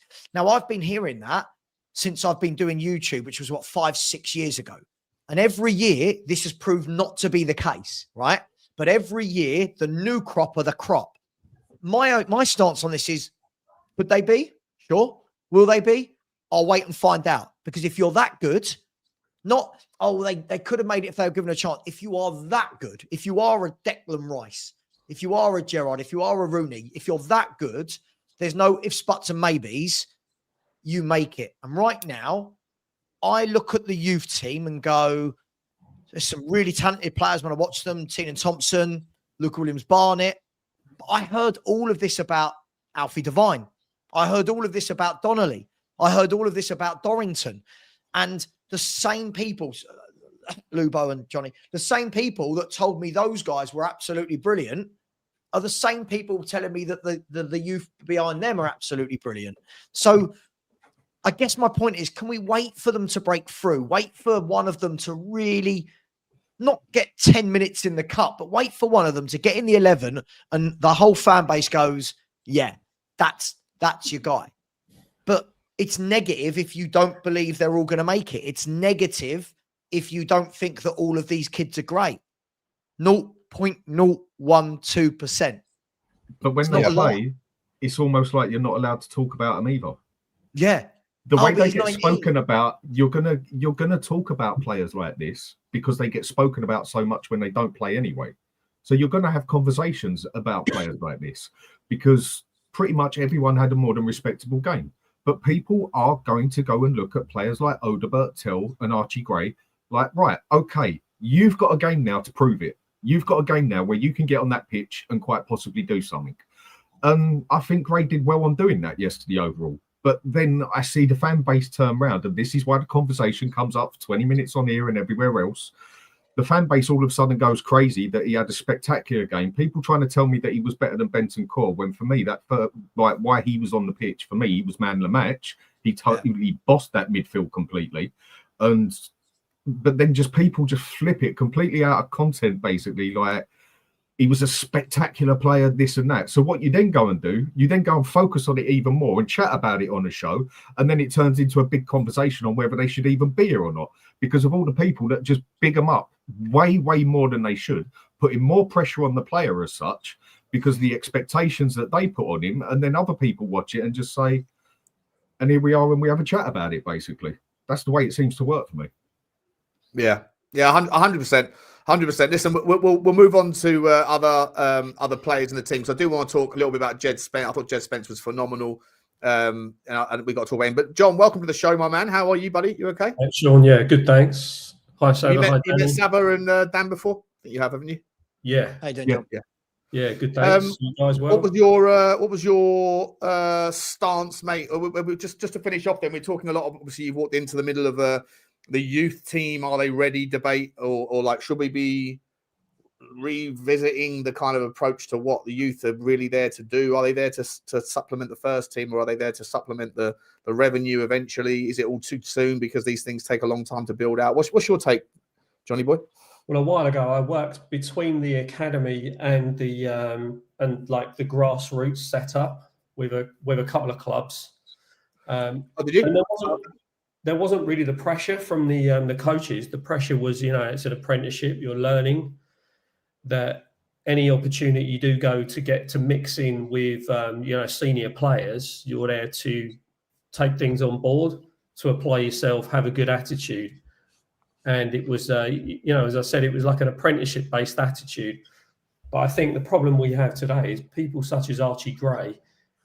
Back then, when I was involved in it all, they would probably be like 500 grand. You'd buy a player who was that age from a club, and they wouldn't be 40 million. So when you bring in a player of that price, a lot of fans are going to say, hold on a minute, like, he should be coming in and he should be replacing players such as Bissouma, Bentancur, because of the price tag, the expectancy. But if they come in at the prices they were years ago, people would say, okay, that's cool. We brought in a young player, not spent a lot on them. But we're looking at it with Spurs. It's like, okay, that 40 million, you could have put that and spent like 70 million on a top powerhouse midfielder who you can immediately put in your midfield. Yeah. And you bring your own youth players through and you give them the opportunity through league games, through, games maybe where the pressure's not there, or you let them go out on loan like we did with Kane and now Mikey Moore. You remember Mikey Moore was an academy product and he was under a lot of pressure. He was. And then people overrated. People thought he was ready because he put in a decent shift against AZ Alkmaar, and then everyone was like, he's got to play more. And then he went to Rangers and he was in a bad environment there. Listen, I don't disagree with the word you're saying, John. I think that you're 100% right that the environment is just a broad term for obviously all of the factors that are outside of someone's control. And I think that the money that is being demanded for talent because of this pivot to youth is adding additional pressure. But then also, you know, and to sort of get this into the rest of the team, the rest of the players from yesterday, the environment at home in the stadium has been fucking horrendous. It's been horrendous. It's like you're pissing into the wind at Tottenham until yesterday. Mikey Moore, to your point, went to Rangers, and I forget who the manager was at the end there. Was it Martin? Yeah, Russell Martin. Yeah. So he was under Russell Martin, who was losing every game, and the Rangers fans had absolutely no patience for Mikey Moore. He almost felt like a scapegoat on Twitter because he wasn't even a Tottenham, he wasn't even a Rangers player, right? But they've flipped that, Sean. Flip that with someone like Mikey Moore. Every time one of these players, we've done it for years with Donnelly, with whoever. Mikey Moore scores a goal for Rangers, and then look what the Spurs fans do across social media. Oh my God, he's phenomenal. He's generational. He's got to be in the first. It's like, just let him be. Not every time one of our youth players scores a goal in League One or Scotland do we have to take it from there to there. We used to just let them get on with it. Now, do you know how many times I've had a video sent to me of Mikey Moore scoring yesterday against Kilmarnock? Like, that's because we have to stream every single day, Saba. You know, but so we're running out of things to talk about. But it's almost like I get it that we all like the romantic fairy tale, don't we, of a youngster coming through, one of our own who gets into the first team. But I've never known anything like it. Like every time Hall scores a goal for Notts County, or someone wants to send me a video. It's like, cool, I get it. Who's the main culprit of sending you a video? Mate, there's about 10 to 15 people that just constantly send me these videos. He's watching right now, isn't he? Like Donnelly, Moore. Right? Every time Josh Keeley makes a save, every time, leave them on loan. If Mikey Moore is that good, and I'm not saying he's not, I'm not judging him. If Mikey Moore is that good, right, we'll send him to Rangers, and what will happen at the end of the season, we'll all turn around and go, what an amazing spell that was. And what will happen is you'll know how good he really is, Sean, if the Rangers fans are all asking for him to be signed. Yeah, but they're getting there, aren't they? Aren't they starting to wake up to him a little bit? Because now the environment at the football club is starting to pivot because the new guys come in and he's starting to make them play a little bit better. And suddenly you've got a tailwind rather than a headwind. You know, sure. But we don't want that. We want it game by game. So game by game, it's like Vuskovic. Vuskovic has done really well in Germany. Just leave him there. No pressure. Leave him there. Let him have that year. Let him kick ass out there. Let him defend. But we need him now. Whilst I agree with that, just quickly on Vuskovic, I get the feeling that he doesn't really feel like he's a Tottenham player. He's a player that's owned by Tottenham, but that is actually a Hamburg player. I'm a little bit worried that if he carries on doing his things and people start getting into his ear, that there's no attachment to Tottenham, because he's been a Tottenham player for 3 years, but hasn't actually. He's put the shirt on for 45 minutes against Reading in a pre-season friendly. Sure, but he's only 18, Sean. No, I hear that. I'm not saying I hear that, but when I hear rumours that Tottenham want to offer him a new contract, and he's turning around saying, "No, we're quite okay with the contract as it is at the moment." Who walks away from a new contract that's going to pay you more money, unless there's part of you that's saying, "Is that not like an implicit way of saying, don't want to commit to Tottenham right now"? You know, I'm happy in Hamburg, but also I know Leipzig are sniffing around and Barcelona and all this shit. And so I'm just a little bit worried about whether or not we need to make sure that he feels like he's. I know you can't do anything because he's on loan. I get it, but making sure that the relationship is nurtured, that someone at Tottenham is speaking to him and his agent every day or every week or whatever, just reminding him that we can't wait for you to be back at the club next summer. Yeah, sure. You know, all that sort of thing. Do you know what, Sean? Let me tell you, like when I was growing up, when we were at school and college and that, I had a mate called Danny, right? And Danny was in the youth team at QPR, and he was known all across London as this kid is the best player in London, right? You know, like he wasn't allowed to play for the school, wasn't it? But everyone knew this is the best player. Oh my God, he's going to go on and be a world class, yada yada yada. You know what? When Danny first broke into the QPR first team at the age of 17, he was a left back. I remember speaking to him that first night. He come out of us. He was 17, right? And he went, the level is, he said it passes you by. He said the level is different. And I said, yeah, but you might feel different in a year. Remember, 2 years later, he's still at QPR by this time. He's 19, nearly 20. He's going, nah, this. He was like, the levels from that level of football to this level of football, and QPR were in the Premier League at the time. Like, just Xavi said it yesterday, didn't he? wildly different. Like wildly different from standing out at youth. And this is why all the people go, Troy Parrott banged in goals at youth level. And look how many goals this player scores as a kid. That's great. You're playing against kids. You're not playing against Virgil van Dijk. And, you know... Xavi Simons said it yesterday afterwards in his post-match interview, not youth team to Tottenham, but Germany to Tottenham. He said it's the levels in the Premier League, goes with respect to all the other leagues, the level here is incredibly different. Quicker. So it's stronger, it's tougher, it's faster, it's quicker, and it's just all round ferocious. I'm paraphrasing, but if he's noticing, and this is a player that's always thrived wherever he's been, and if he's saying an international footballer, an international footballer, and he's saying like I'm shocked about the gap, the level gap, then I don't know, like what is under 21-year-old Premier League 2 level? What is that in the grand scheme of things of competitive football? It's probably like the 25th league in the world or something, right? It's probably about the same standard as like, I don't know, the Lithuanian league or something. And yet people expect these players like Dane Scarlett, who bangs in 20 goals, to then come to the Premier League and carry it on. You know, I don't think you can take too much from what they do you can look at them and say, yes, they're doing a good job there. But for me, it's madness to think that players can go from that level straight into the Premier League without doing significant loans, you know, first. It's the hardest league and the best league on the planet for a reason. I know not everyone agrees it is. I do love watching Serie A. I know a lot of people don't like that style of play, but the Premier League, fact, is the hardest league on the planet. You've had some of the best managers there's been come into this league and say, wow. The thing with the Premier League is anybody can beat anybody on the day. And the most you might do if, say, for instance... Same as all the other leagues, by the way. Wolves, that's same as the other leagues. It's not. The same as what if Wolves go in and beat Man City. Well, hang on. If Wolves go in and beat Man City, you sit there and go, okay, you raise an eyebrow, basically. It's the Premier League. If St. Pauli go in and beat Bayern Munich, there would be a complete and utter shock and meltdown in Germany. It's a massive more shock when a small team beats a bigger team in Germany. Doesn't mean it doesn't happen, though. That's the thing. When we're saying anyone can beat anyone, but that's not what I said. Every league. But that's not what I said. I'm saying over here that people might raise an eyebrow to it, whereas in another league, it's a total shock when a smaller team beats a big team. Over here, that's it someone goes who watches all the other leagues. That's just not factually true. So Barcelona, from what I say. So if St. Pauli go and beat Bayern Munich won't have a complete and utter meltdown, and Germany won't be in shock. So we wouldn't be in shock if this Wolverhampton Wanderers team beat Manchester City.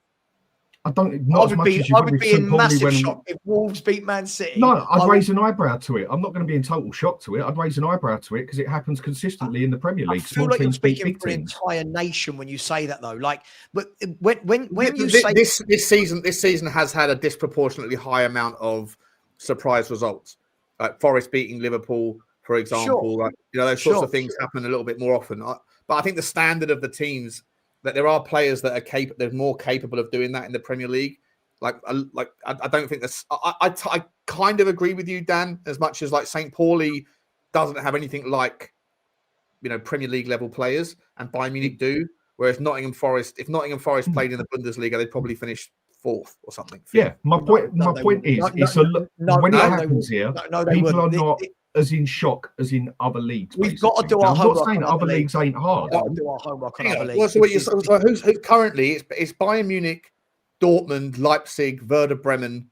So you're saying that Nottingham Forest couldn't beat Werder Bremen, or they haven't got as good a team as Werder Bremen on paper? I think they have. Yeah, but we all know football isn't played on paper.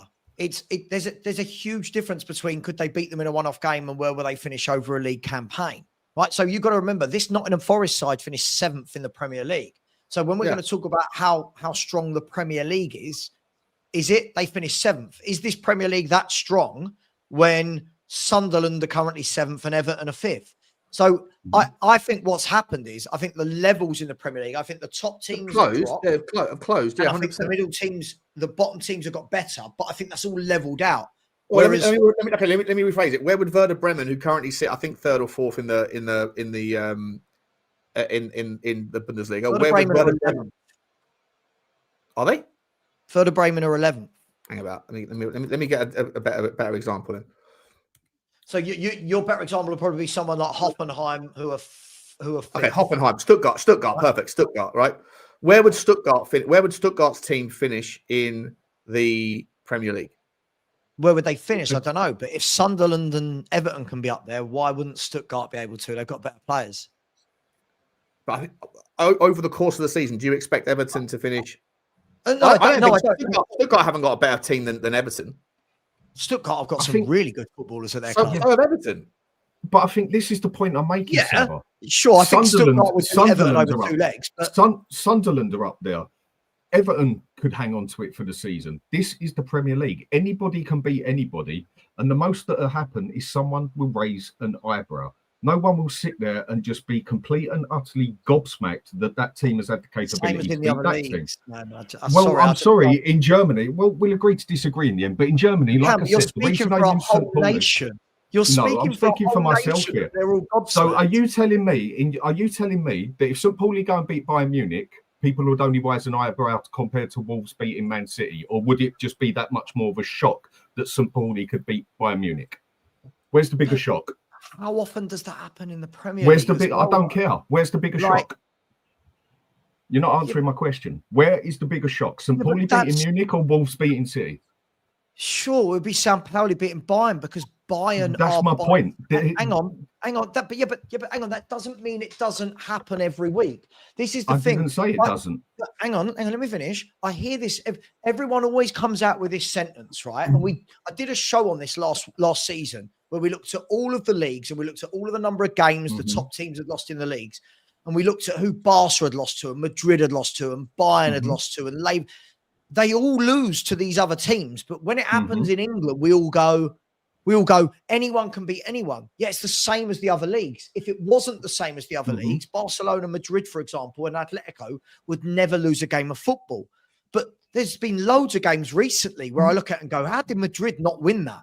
How did Barca not win that? Do you know what I mean? I don't recognize I'm saying the name of the any shock player factor in the St. Pauli team. I'm looking at the St. Pauli team right now. Yesterday he played against Cologne. And I'm saying the shock factor. Single player on either of those teams. The shock factor is bigger in other leagues than the Premier League. Now, I'm not saying it doesn't happen or nothing. Might look at Burnley and say the same thing, right? A club that's come up, a smaller club, they might go, I don't know these players. I watch Bundesliga, mate. I watch a hell of a lot of European football. You know, listen, I'm not saying about 2 hours a day on the Y Scout looking through fucking random players. So, but I don't recognise a single name of any of those players in either of those teams. You know, whereas you look at Wolverhampton Wanderers, and they've got players that are major internationals. Sure, but Wolverhampton Wanderers aren't normally rock bottom, are they? That's the problem. Like this, we're using Wolves as the example because they're rock bottom this season. Normally, Wolverhampton Wanderers are a very competitive football team. But right now, to Dan's point, if this Wolverhampton Wanderers played Man City and beat them, yeah, I'm absolutely flabbergasted. Yes, I am. Because Man City just slapped them up 4-0 at the beginning of the season. So yeah, I would be absolutely flabbergasted that a team that's only got 2 points in 15 games, right, beat Manchester City. Yes, I am. But it's this notion that anyone can beat anyone. Sure, but that does happen in Italy. That happens in Spain. I did not state otherwise. I think you're interpreting what I've said as in that it doesn't happen. It happens everywhere. There was more to the sentence after that, if you listen to it. The sentence was, anyone can beat anyone, same as in any league. That's why we love football, because anyone can beat anyone. But there is more of a shock factor when it happens in other leagues, which it happens in other leagues, than the Premier League. Because you just know the Premier League, the capability is there, team out for team. Can I ask what that's based on? That's based on a pretty much hardcore fact that if St. Pauli go and do Bayern Munich, there will be it can't be a hardcore fact. There's no evidence to suggest that. No, do you know what? I'll come back on that one a little bit. I can't state a fact because I can't speak for everybody. But like I said to you, where is the shock bigger? St. Pauli beating Munich or Wolves beating City? You said St. Pauli beating Munich. And that's all I'm saying. The shock factor is bigger in other leagues. But equally, can you name a shock factor that's happened in the Premier League recently? A real shock. I wouldn't say nothing that gives me a hardcore shock. No, I'm asking for a real hardcore shock. This isn't like Chelsea losing games isn't a real hardcore shock. This isn't Chelsea that win titles, and this is a good Chelsea team. This isn't... Liverpool have had a few shock results this season. And Liverpool are in an absolutely dreadful. Liverpool have lost 9 of their last 13 games of football. Right, so that can't be considered a shock. There's probably over £1 billion in valuation, right? Like right now, I'll ask you this: Who's beaten Man City? That's a shock. Who's beaten Arsenal? That's a shock this year. The 2 best teams in the Premier League. Who's beaten them? That's an outright shock. No one. No one. No one's beaten them. And this is my point. Because when we talk about these outright shocks, where are they in the Premier League? But I feel the shock. That's what I'm saying. That's what I'm saying. I don't feel the shock factor when a smaller team beats a bigger team in the Premier League is as big as in other leagues. I'm saying it hasn't happened, Dan. I'm not saying what you feel. I'm saying, when has this evidentially happened? Like this year, when I'm watching it, Arsenal have lost 2 games. Jesus. Vecna's in here. If you know, you know. Arsenal have lost 2 games of football this season, Dan. Right? To Aston Villa, who are 3rd, and to Liverpool before they went into their absolute meltdown and were top of the league at the time. Right? Man City have lost to who? Spurs. We always beat them. Villa. Right? There's no shocks happening here either. There's no... Let me see Sunderland beat Man City. But isn't it a shock? But that's not what I'm saying. Isn't it a shock that Liverpool are 10th in the league? Not when they're clearly in absolutely horrific form. It's a shock they're having a terrible season. That's what I mean. The one-off shot isn't there, right? Yeah, but if you're pointing to the teams that are having an outstandingly good season, but the fact that Liverpool are having a shocking season despite spending all that money, we have to also give credit to the teams that have played them. John, let me bring you in, mate. What are you saying on this one, mate? I was shocked Chelsea went 3-1 down to Leeds recently. I was quite surprised at that, because Chelsea are more of a solid team with a midfield base. That was a surprise to me. But I think if you think about Bayern Munich, if they went in for a player, there's no other team in that league that's going to take that player over Bayern Munich. Whereas in England, if a player is being looked at by a Chelsea, Manchester City, Liverpool, Arsenal, that player is probably going to look at that and go, wow, I've got a choice here. This is, 4 teams that I could go to. Yeah. Bundesliga, no, they're always going to win out and go to Bayern Munich. So in my opinion, yes, if Bayern Munich lose a game to a team lower down in the league, it's more of a shock because they have the best players. They have the pick of the players who they want. Sure. Whereas over here, we've seen it. How it happens. We do have teams in the in the bottom 3, and they will beat someone in the top 3. It's more likely to happen. It's rarer in the teams in the leagues where you get 1 or 2 teams dominate, like they do in France, where it's PSG winning the league most of the time. If they get beat by a bottom 3 team, it's a shock factor, isn't it? Sure, but it doesn't happen in the Premier League, though. That was my point. The point is we're saying anyone can beat anyone, but they're actually not. That's the point. We're all saying it can happen. None of the bottom 3 have beaten anyone good this season, to my knowledge. I think we're talking about 2 totally different things, if I'm going to be honest. I'm just going by your sentence. Anyone can beat anyone. But anybody does beat anybody on the day. That's the thing. And my point that when it does happen over here, I don't believe it's as much of a shock as it is in other leagues. It's like you go to Serie A, for instance, and Pisa or Verona go and beat Napoli or Inter Milan. It's much more of a shock over there than Wolves or Sunderland or Burnley beating Arsenal or Man City. Over here, it still raises an eyebrow. It still raises an eyebrow like, oh, okay, well done. But you're not sitting there in absolute shock like in other leagues where the teams are so much smaller than the bigger leagues. But that's not true. If Burnley beat Arsenal, I'm in shock because Burnley are not beating Arsenal. I keep hearing it, but I am in shock if Burnley beat Arsenal. I am in shock if Wolves beat Man City because these clubs don't beat them. Keep hearing that we would be more in shock, but they're not. It's not happening. If you actually go and look in Spain, have a look at the teams Barcelona and Real Madrid have lost to. Right? It's happening more in other leagues than over here, probably. But when we say in this league, anyone can beat anyone, I just, the data doesn't support that. Okay. Anyone beats anyone in every league. Let's put it this way then. We're just biased to the Premier League because all the money's here and the marketing's here. Let's put it a different way. The caliber of clubs over here is, call it an opinion, but 3 times the size of every other league on this planet. Not even the Spanish league touches the caliber of our clubs overall. Go and put their 20 clubs there and our 20 clubs there, and I bet you half of our clubs, and the Italian league as well, the fact that bloody Fulham probably rake in more than a season than AC Milan can, unless they get Champions League. So we're talking money, income and everything. I'm talking club. The size of a club, the size of our smallest club is a lot bigger than a lot of the medium clubs. Is a lot bigger than a medium amount of clubs, like the level 10 downwards, let's say, in say Bundesliga, in say Spanish league, in say Italian league, and that. This league altogether is a lot closer. Player financially as well. I bet you our bottom team over here would be good enough to finish, let's say, top 15 mid-table in most other leagues. Sure, but yeah. Look, I just don't think we've got any way of knowing that. I mean, we say this. If this is the case, then every year the Premier League should be the conference winners, the Champions League winners, and the Europa League winners. The way everyone goes on about the Premier League, if we were that good, we should win every single European tournament going. But we don't.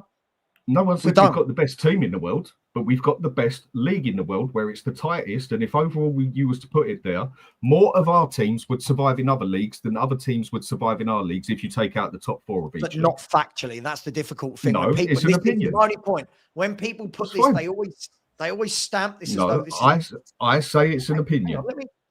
Sure. But at the end of the day, all I'm saying is this. The initial statement was anyone can beat anyone in this league. Sky Sports repeat that phrase 100 times every Super Sunday. You'll hear it today. Oh, this is why we love the Premier League. I watch Spanish League every weekend, the German League every weekend. Teams are beating teams all the time. Teams where I go... The same frequency? Same frequency, mate. Otherwise, you'd have the same teams all the time. Like here. By the way, when we talk about anyone can beat anyone... Why is the Premier League always contested by the same three teams? Right? There's been as many winners in the Premier League in the last 20 years as there has in La Liga, for example. Mm-hmm. But do you know what I mean? Listen, I think we've got more money over here. The game is, Carlos Tevez said it, didn't he? He said the Premier League, he said, is more hectic. He said it is quick, it is strong, but he said the technical ability isn't the same as... No, it's different in different leagues. Like Spanish League. So when we Spanish League is faster and more skillful, I would say. Yeah, much more skillful than the Premier League. Yeah. Much more skillful. Whereas and I'd say the Italian league is a lot more defensive, pragmatic, and I'd say it's a lot more tactical than it is over here. But the thing is with the Premier League, it's got a bit of everything. It has, but ours is, if you watch, again, it all depends on how much you watch other leagues, right? I think that's the point. When I watch the Premier League, I just find so much of it is just fast and furious and no one can defend. Mm-hmm. It's just helter-skelter. For me, that doesn't make football better. That makes it more exciting for the fan because it's fast and furious. But actually, as teams that can control games, slow it down, put their foot on the ball, defend, over here, I think this is the worst it's been. Right now, I think football is the worst it's been in this country from no one can defend. Not just the country, Saba, the world, not just this country, the world. Football caliber has come down on this planet completely. Sure, but I'm just talking about the Premier League at the moment for me. And the thing is, when I watch like La Liga's not as quick, it's not as hectic, but it's a lot more methodical. It's a lot more technical. It's a lot more, the players are more in control of the ball a lot of the time. Here, a lot more flair. It's like a hot potato. It's like a hot potato over here. The ball is bouncing. It's just mental. And that's fine if you like that. But for me, I don't always like that. I like to see teams that control a game a little bit more rather than end to end. So that's just me. Let me quickly do some super chats, guys, and then we'll massive. It's been a good debate, though. Great debate. Sean the Boss has become a new member. Big up to you, Sean. Appreciate you, buddy. Thank you very much for your loyalty, mate. Looking forward to getting to know you. Hopefully on the fan shows, which I'll be doing this week. I need to do it. I'm sorry, I haven't done it. Emma Morton, big up to you, Emma. She says, afternoon, Sean, Dan, and Saba. It's now John as well. But John has joined since you put that message in. Thank you very much indeed. Saba's light is going to give me an epileptic fit. I think if I'm not careful, it's...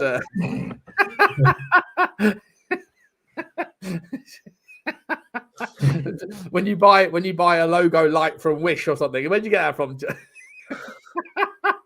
We're doing fucking Morse code. It's Savage Morse code saying, You know what? Premier League is not that good. Premier League is not that good. Stanley bit through the wire, and there's only one. There's a set position it has to be in now for it to work. And sorry. Very good. And Daniel Field, big up to you. Choo to you, my man. Thank you very much for the super sticker, buddy. Big up to you, buddy. Appreciate you. By the way, Daniel, I think you said earlier on in the show that you were getting some withdrawal symptoms from the rabbit hole. I think we might be doing a rabbit hole tonight. If you're a ramble, if you're up for it. That is so funny. He's definitely got an SOS on the stream going on. Guys, I want to just quickly pivot back to the Spurs thing. Just to round, we've got another. I don't know how long you guys have got left, but I'd like to round off in the next sort of 20 minutes if that's cool with you lot. I want to talk a little bit about Kolo Muani and also some of the players that have been a little bit under the pressure. Pedro Porro, Jed Spence, and obviously Mohamed Kudus. I want to start with Kudus. He got berated yesterday by Romero and by Micky van der Ven mid-game for making the wrong decision. After that, I thought he was a lot less selfish, and I think he picked the right time to release the ball. People that have been waxing lyrical about Kudus this season, saying he's the best winger that we have, obviously probably inarguable at the moment. But I think those people that have had a bit of a question mark about him have made the point that he's been very selfish. Do you guys think that Romero and Micky van der Ven, I don't know what he was berated for, but I think it was after him making the wrong decision. I think it was after him running into a blind alley and slowing things down again. Like I say, after that, I think he was releasing the ball at the right time, and it allowed us to free up and play with a little bit more aggression going forward, because him releasing the ball at the right time obviously didn't slow the game down too much, which is a concern I've had about him. John, I'll start with you, mate. Do you have any take on what Micky? I mean, I don't know what Micky van der Ven said and Romero said, but they absolutely went at him. Was it when he flicked the ball? I think it was. Was it Simmons? Was he doing keepy uppies or something? Was he trying to be all flair? Simmons and Gray, when they had the ball out on the line at the right, and they were playing the ball out, and then they got the ball to Kudus, and he had space in front of him, and he decided to flick it back over the Brentford player's head, back to Xavi Simmons, and then Simmons, it ran out. He couldn't control it. It nearly screwed us, didn't it? What's that? Sorry. It nearly done us. It was a stupid thing to do, wasn't it? Yeah, and then they attacked from there, and then they no, that was earlier in the game when they attacked from there, and he lost. Someone lost the ball. Yeah, from that moment it went out for a Brentford throw-in, and I saw Romero going mad, and Van der Ven was getting in front of Romero to stop him. But I think they should be doing that. I mean, there's too many games where players are not getting on other players' backs and saying, "You need to sort that out." That's not right. You know, you got to think more, and if there's space, you've got to go into it. When you're a winger, what's the point in winning the ball, playing it out there, and then knocking it back again? I think this needs to happen more. I know Johnny was saying on his Instagram story that he's Vicario shouting at the defence, organising them. These things, I think, maybe have been brought in recently by maybe the coaching team to say to the players, if someone's not doing what they should be doing, or they've made a stupid mistake, not a genuine mistake, you need to get on their back about it and say, think about these things more. Yeah, what are you saying, Dan? I agree. I mean, obviously playing in pub leagues and smaller leagues and that when you're 20 is different to this sort of thing. But if you would have gone and done something stupid, like when I played football, just trying to be cocky, trying to be a bit flash, and that would have cost you something, you get smacked in the face for that. Obviously, it don't work quite like that in the Premier League. But when Kudus went and did what he did, which I think was a stupid thing to do, especially when we're at a point of a game where we could still concede a goal, and then the pressure is right on them, and then it can come and bite us right in the arse, because you'll know where momentum goes as well. Romero was well within his rights to tell him about himself, and I think that is what a captain is meant to do.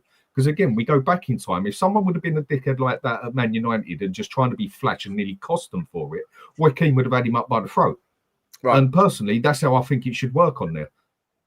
It was not the time and the place or the game to start doing that. Okay, if you're 4-0 up and you do something a bit like that, I'm not saying it justifies it, but it's a bit different to the importance of the game we was in. It was not the time and place for Kudus to start trying to act like Ronaldinho and do something stupid in the position that he was in. He deserved the bollocking he got, 100%. He did the same. Didn't he do the same thing? Was it against Newcastle where he did like four keepy uppies whilst he was running back towards his own goal? I'm pretty sure it was him who did that in the Newcastle game. Don't know what he's thinking or what he's playing at, because if that shit, like, there's no value in doing it, and sometimes you're going to get leathered by a player who thinks you're taking the piss, and other times you're going to get picked off and then you're going to concede a goal, and there's no value in it. But I thought Kudus had a good game yesterday generally. Mm-hmm. And I think that what I saw from him yesterday was a little bit less selfishness. Like I say, I think a lot of the time I always sit there and go, the ball travels faster than the man. So if you just feed Kudus the ball and he runs with it, it allows, even in transition, it allows all the players to get back and reset. And it winds me up because he only passes it when he's run out of other options. But yesterday I thought he was releasing the ball at the right time into Xavi's path or Pedro Porro the few times he was overlapping. Saba, do you think it was a good performance from Pedro from Kudus yesterday? Yeah, I do. Yeah, I think we'll all focus on the one negative thing, but he's our best player by a country mile. I thought he was really good yesterday. Listen, I don't mind a bit of that every now and then because it's something different. We all complain that we want to see the Tottenham way and we want to see skillful players. Yeah, where he did it was wrong. And yeah, Romero was right to give him a dig. But who's giving Romero a dig when he's doing dick things every week? No one seems to talk about that. Like Romero coming out yesterday again, clattering someone in midfield for no reason. No reason to be clattering people. And he gets away with it. Fans go, love Romero. Stupid. So they're all doing these silly things that we all need to cut out. But listen, we also don't want to take out the flair and the player that Kudus is. He's got the most assists in the Premier League. So when we're calling him greedy, he's got the most assists in the Premier League. I think it's him, Bruno, and Ray Cherky, maybe. Yeah, I've got Cherky's, 5 each. I think Cherky's really raised his game recently. Yeah, they've. I'm just looking. Yeah, him, Bruno Fernandes, Mohamed Kudus, Rayan Cherky. I think that's it on 5 assists. So look, we've got to take the rough with the smooth with Kudus. He is an entertainer. He is giving the crowd a little bit of something that they don't normally see. But where he did what he did yesterday was the wrong time to do it. Yeah. What I am seeing though is if you get that settled around him, if you get Simmons and Mawani around him, I think you will see he will be less selfish and he will have better players to pass to. I've got no problem with Kudus. I think he's our best player by a country mile, if I'm brutally honest. Yeah. He's very good. He's very good. I'm gonna say, for me personally, sometimes I do think he holds on to the ball too long and it allows the players to reset. But like I say, take the bitter with the better. No one's perfect. If they were, they wouldn't be playing at Tottenham. They'd be playing, somewhere else. I think what he does, Sean, I think he does now and again. I think he's a bit guilty of what Romero does, and that's almost slowed the game sometimes because instead of the easy pass, he's looking for the quality pass. And sometimes you're better off just making that easy pass, and that is a mistake I feel Kudus does make. He does take a little bit too long on the ball sometimes. Yes, he has been good for us. I don't dispute that. But there is times where I see him basically do what Romero does, where there's a simple pass there that can be built up by another pass to another thing. And he'll look for that special pass that could do something. And that sometimes slows the game down or misses the easy pass that can lead on to something else. That's one of the things I see him guilty of. But in general, I think he's a good player. I'll stick with you, Dan, on this one. Xavi, obviously back in the team and given the license yesterday, right? The handbrake was taken off the entire football team. Just a complete 180. We know the stats when he plays Tottenham generally. When he starts, Tottenham generally do well. I'm not sure if that's necessarily as clear-cut an indication of his role because he has played in games. Like he hasn't played against the teams that were the toughest teams that we played against. But his best performance by a mile, delicious cross into Richalison, plus the fact that he lost the ball, then went and won it back. And then drove 50 yards from the halfway line and puts it bottom bins. A remarkable turnaround for Xavi, and couldn't have come at a better time. Got that monkey off his back, not scoring his first goal, like getting the assist as well. Just a wonderful day for him, Dan, yeah? I totally agree. I think he had a very good game yesterday. I think it was the perfect game for him to do it. But then I'm going to give him the same judgment as I'll give Gray and Odegaard and others.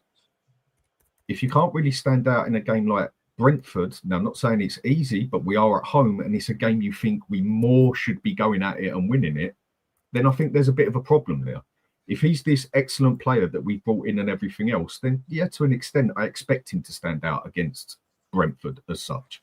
But with the mental that he's had on him and people saying he's been, I don't know, depressed, held back, whatever word you want to use for it, and that, I think it was the perfect game for him to do it. He took control. He took his chance basically and stood out for it and stood out in the game. I think he had a very good game yesterday. Got about the pitch well, lost the ball a few times, but went straight to get the ball back.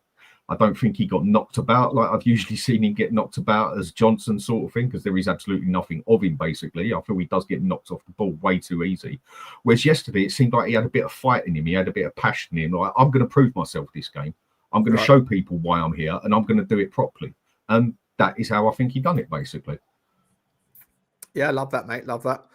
Johnny boy, Xavi, he has to start against Slavia Prague on Tuesday? Yeah, against Forest, or do you change it up? Yeah, you've got to keep that momentum going for him. I mean, he's not played every game, every minute, has he? So it can't be a fatigue issue at the moment for him. So you want to keep a bit of that momentum, and he's going to be more accustomed to playing against European team anyway than Premier League sides right now. So if everyone's fit from yesterday, maybe start them again and then make subs when they get into the fatigue zone. Let that team start again. Let them have a little bit of consistency, because I think this has been the problem, hasn't it, with a couple of injuries and the team's been tinkered. It's not finding a settled patterns. Yeah. So, yeah. Has he landed on a play now? He's been criticised a lot for not letting the handbrake off, right? For focusing on the phase one, and then whenever we've gone into more, not that phase one has been that brilliant. I know, like we started off the season not conceding too many goals, but in the last month we've conceded a hell of a lot and looked very, very poor at times. Now that he's tried Xavi, now that we're seeing a bit more fluidity or whatever, is it starting to become clear? Maybe at the bottom end he knows his back four that he wants.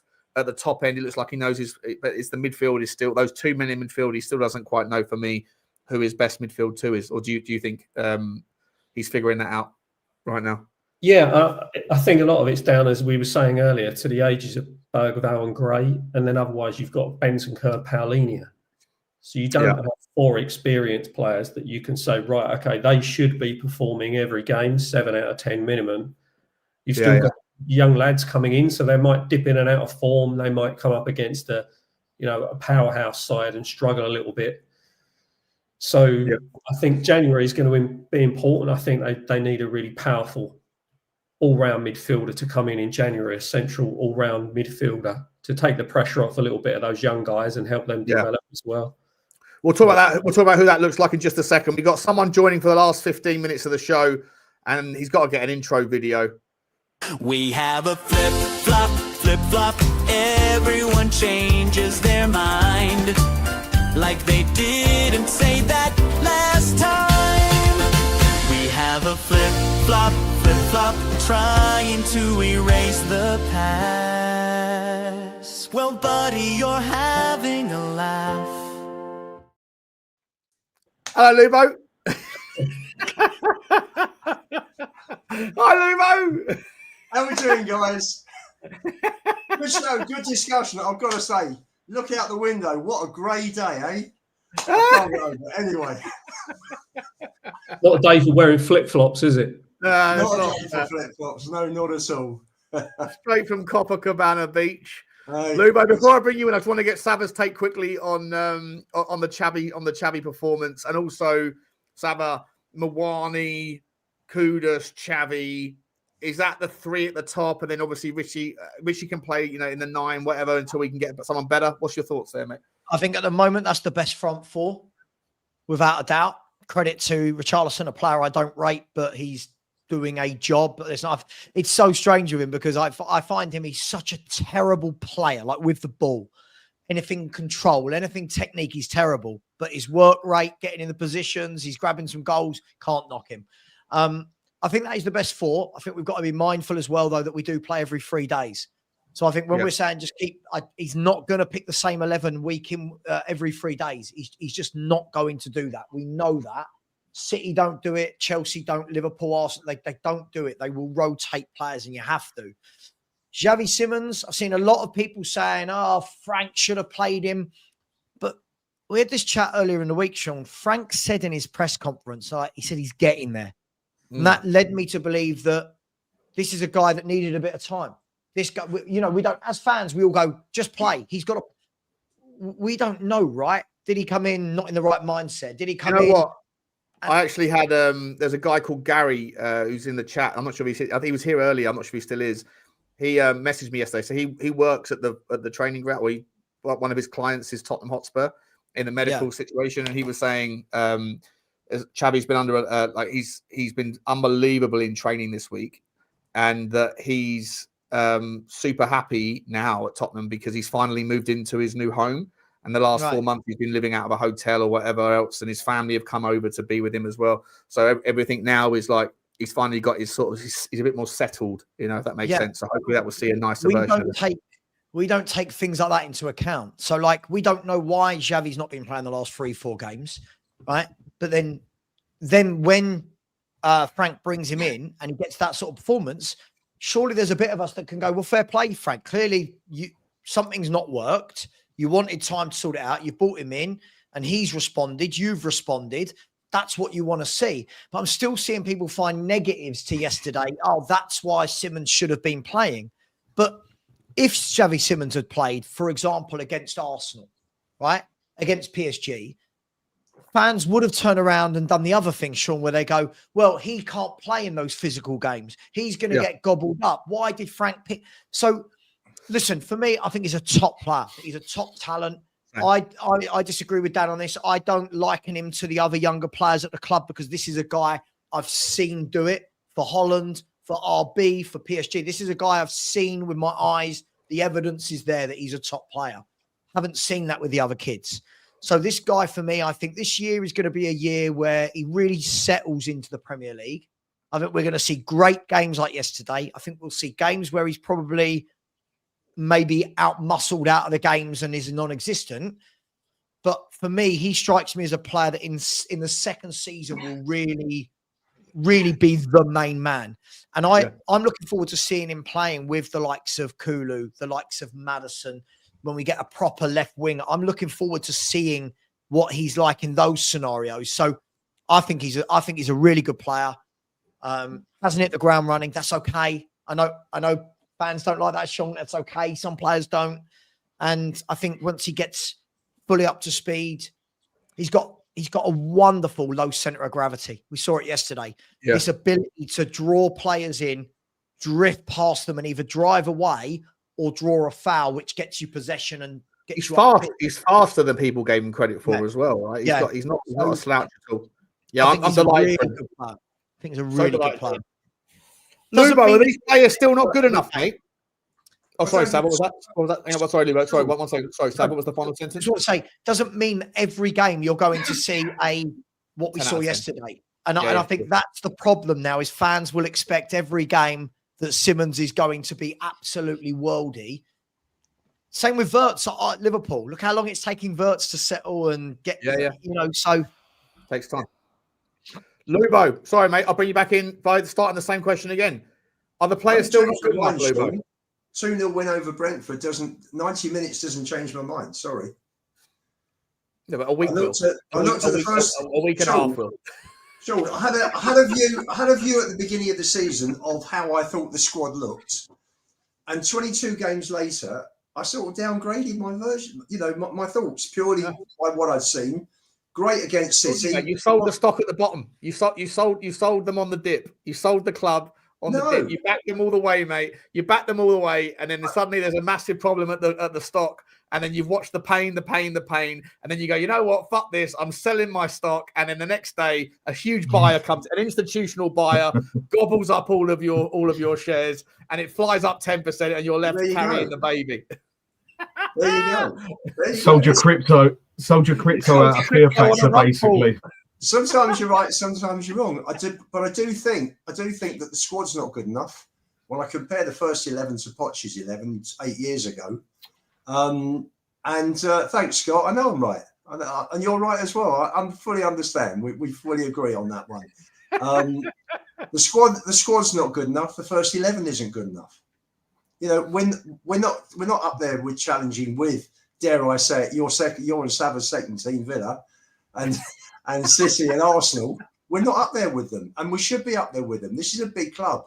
And as I said, we've had 10 years of shit transfer policy, and this is what Frank has found himself with. He needs 3 or 4 Who's transfers. not good enough? Who's not good enough, Lubo? Who specifically isn't good enough? Who's not good enough? Got my programme here. Let me go through. Why do you need a program? Lubo, don't need a program, mate. Just give us the answer. So I can list all the players. What squad would I want if for Spurs to win the Premier League? No. Not about winning the Premier League. Not about winning the Premier League. Last week, after Fulham, you turned around and said, I've changed my mind. These players, the squad is shit. They're not good enough. No, I didn't say the word shit. I said they're mid-table average. You didn't say that. You didn't say that. Yes, I did. Look at the show. Look at the show. I'll go get the clips. Don't worry about that, bro. You know I'm someone who likes to. I like a clip mission. Sean, with 1-8, drawn 7, lost 7, and to me, or drawn 6, lost 7, and to me, you know.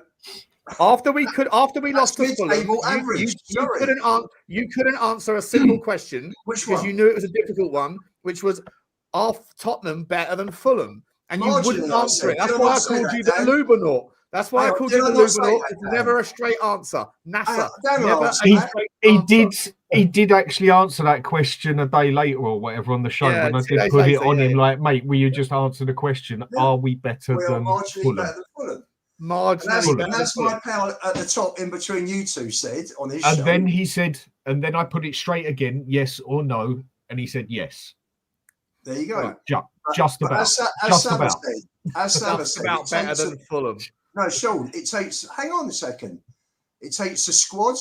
Marco Silva's also had 2 or 3 years to put together players in that squad that suit the style, that fit the system that he's playing. We don't have that. Frank's playing 4 at the back. He's basically not talking about that. We're talking about other squad. We're talking about the players specifically. The players specifically. You pivoted. You went from being. I'm happy with. I was happy with Udogie. I was happy with Archie Gray. I was happy with Berghvall. I was happy with this. You were happy with everyone. This was the running joke, right? You hated happy with everyone. No, you hated. Hang on. For so long. Sava, correct me if I'm wrong, but on your channel, one of your arguments you always throw at Lubo is. You hate Daniel Levy. You hated Daniel Levy, yet you were delighted with every single player we had. Sava, am I right or am I wrong? You're right. I do want to stick up for Lubo. Because on 2 fronts. The first front I'll stick up for Lubo with is he said, when many others weren't saying, he said in the summer that he expects Spurs are going to be a team that throughout this season are going to have ups, we're going to have downs. We're going to be a win 1, lose 1, draw 1 side. And when you look at the 24 games or 23 games we've played, we are nearly 33%. So he wasn't wrong. And I completely agree with him on that. What I also agree with him on is when I was watching you guys debate with Lubo the other day, I did think it was harsh. When it was like, who's the better team? Yeah, I think overall we have a better team than Fulham. But the problem is when we look at it that simplistically, it doesn't take into account who's in form, who's playing well. Sure. Yeah.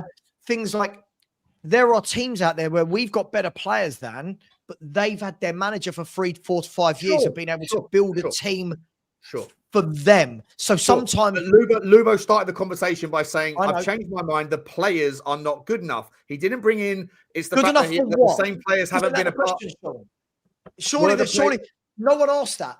So if the question, if the answer is that was a statement. The players are good enough. Yeah.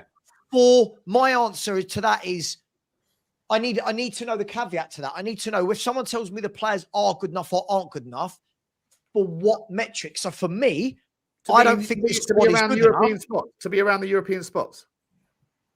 I think we're good enough to be around the Conference League place, 6, possibly 7, 8, something like that. Yeah. Yeah, but caveat this, Sean. I think we're good enough to be there if everyone is fit, right?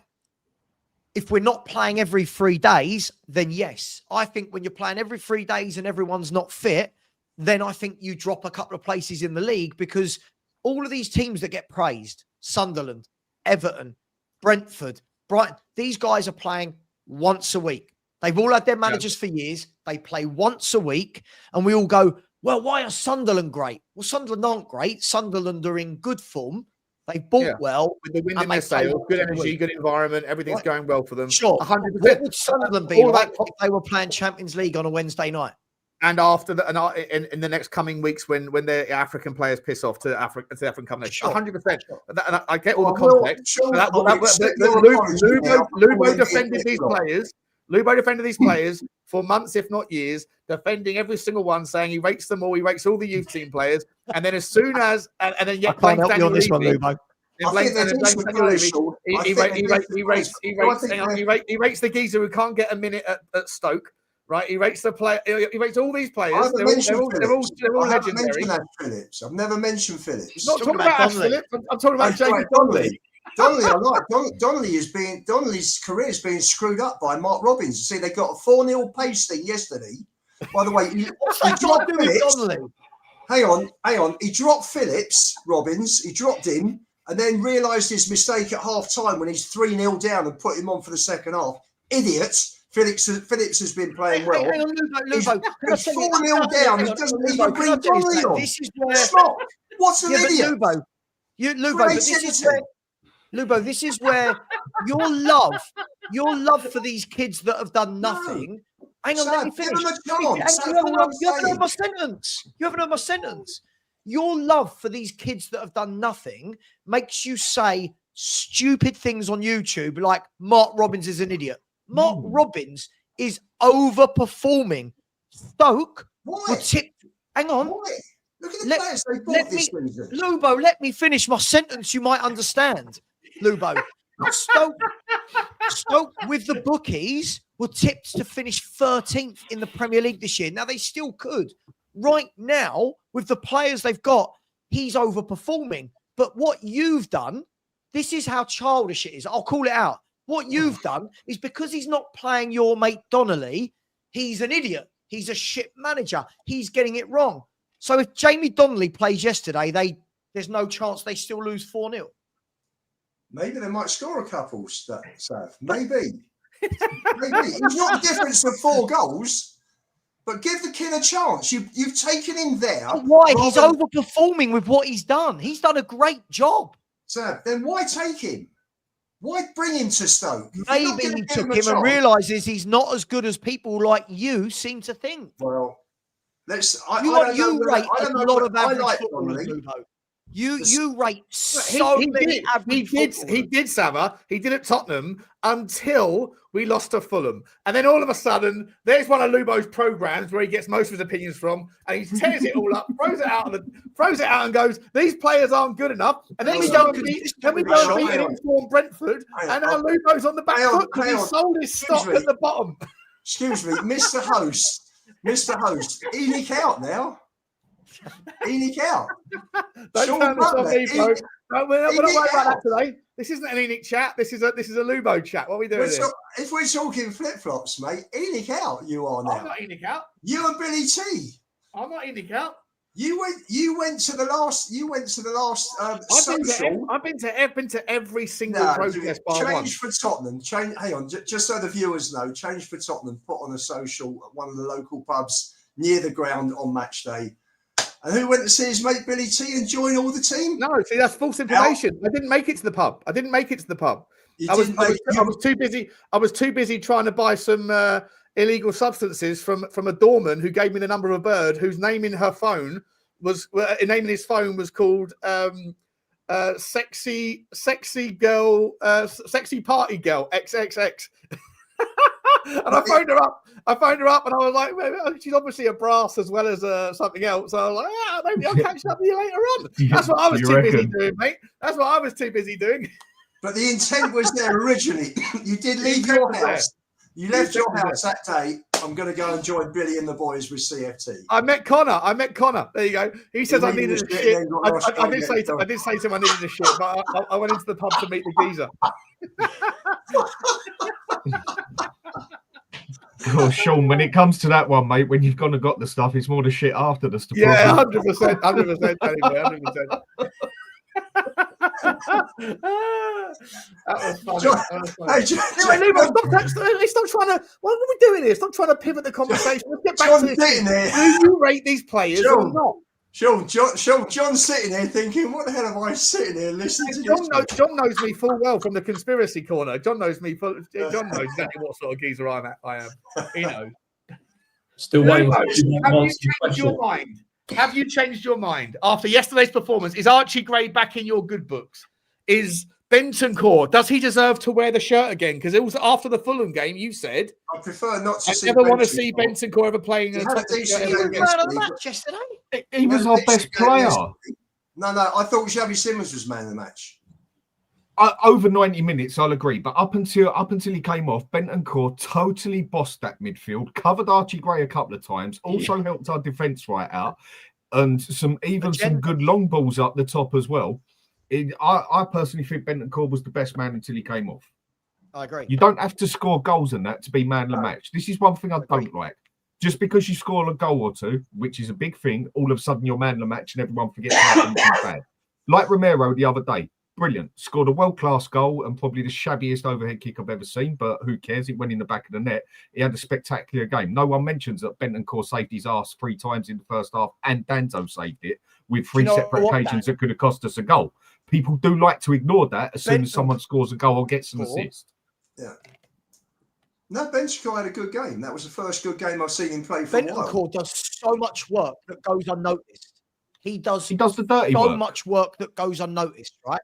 So much. Yesterday, in that first half, we were playing with a midfield 1, right? Every time they broke forward, Archie, sounds like I'm not going to go, but was nowhere in midfield. Bentancur mopped everything up, drove forward with a ball, got good tackles in, passed it well, but yet you've got Lubo sitting there going, I never want to see him in a Spurs shirt again, whilst we're talking about players like Archie Gray and we've got to praise them and send videos out about how good they are.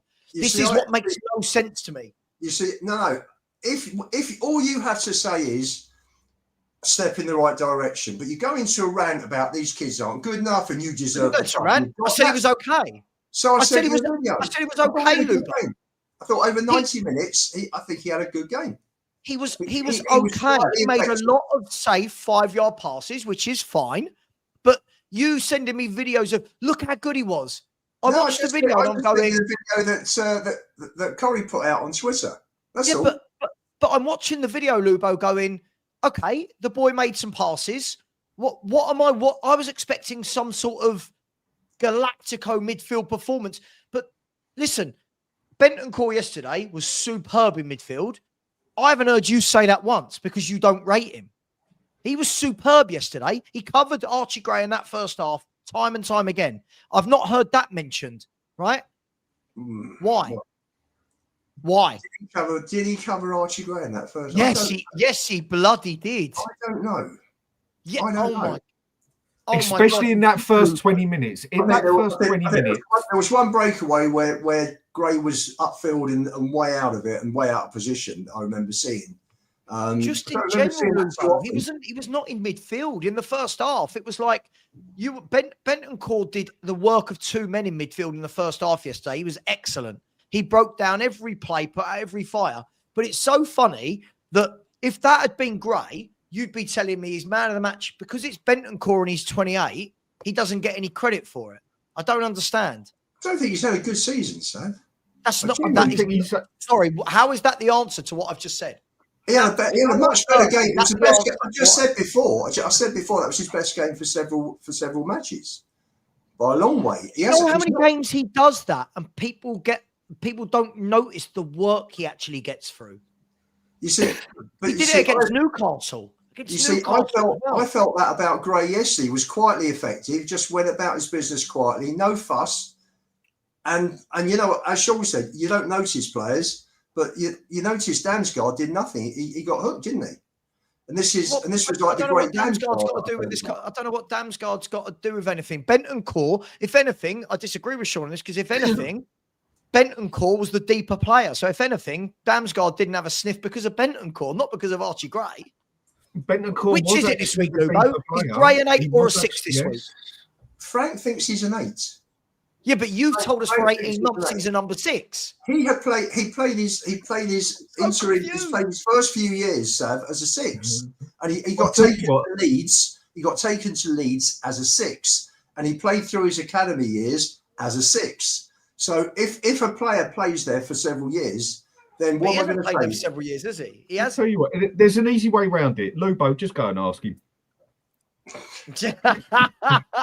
I'm sure he's downstairs. Go and ask him. But the only reason It was Pedro the will right not step. get the praise is because he's not a teenager. I don't He know. bossed that game in midfield yesterday, but you can't say it because of your irrational hate towards him, because of your irrational love for Gray. It's so irrational. Not at all. heavily weighted both ways. Let me just explain. I thought yesterday was a step in the right direction for Gray. No more, no less.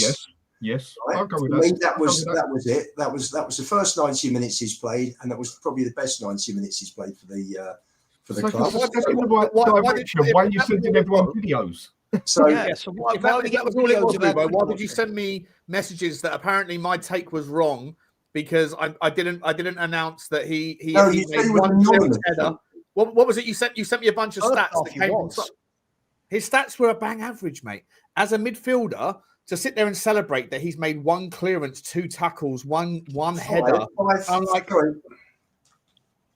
what are we doing here? I've got it. First 25 minutes in my channel, everyone's going, where is Gray?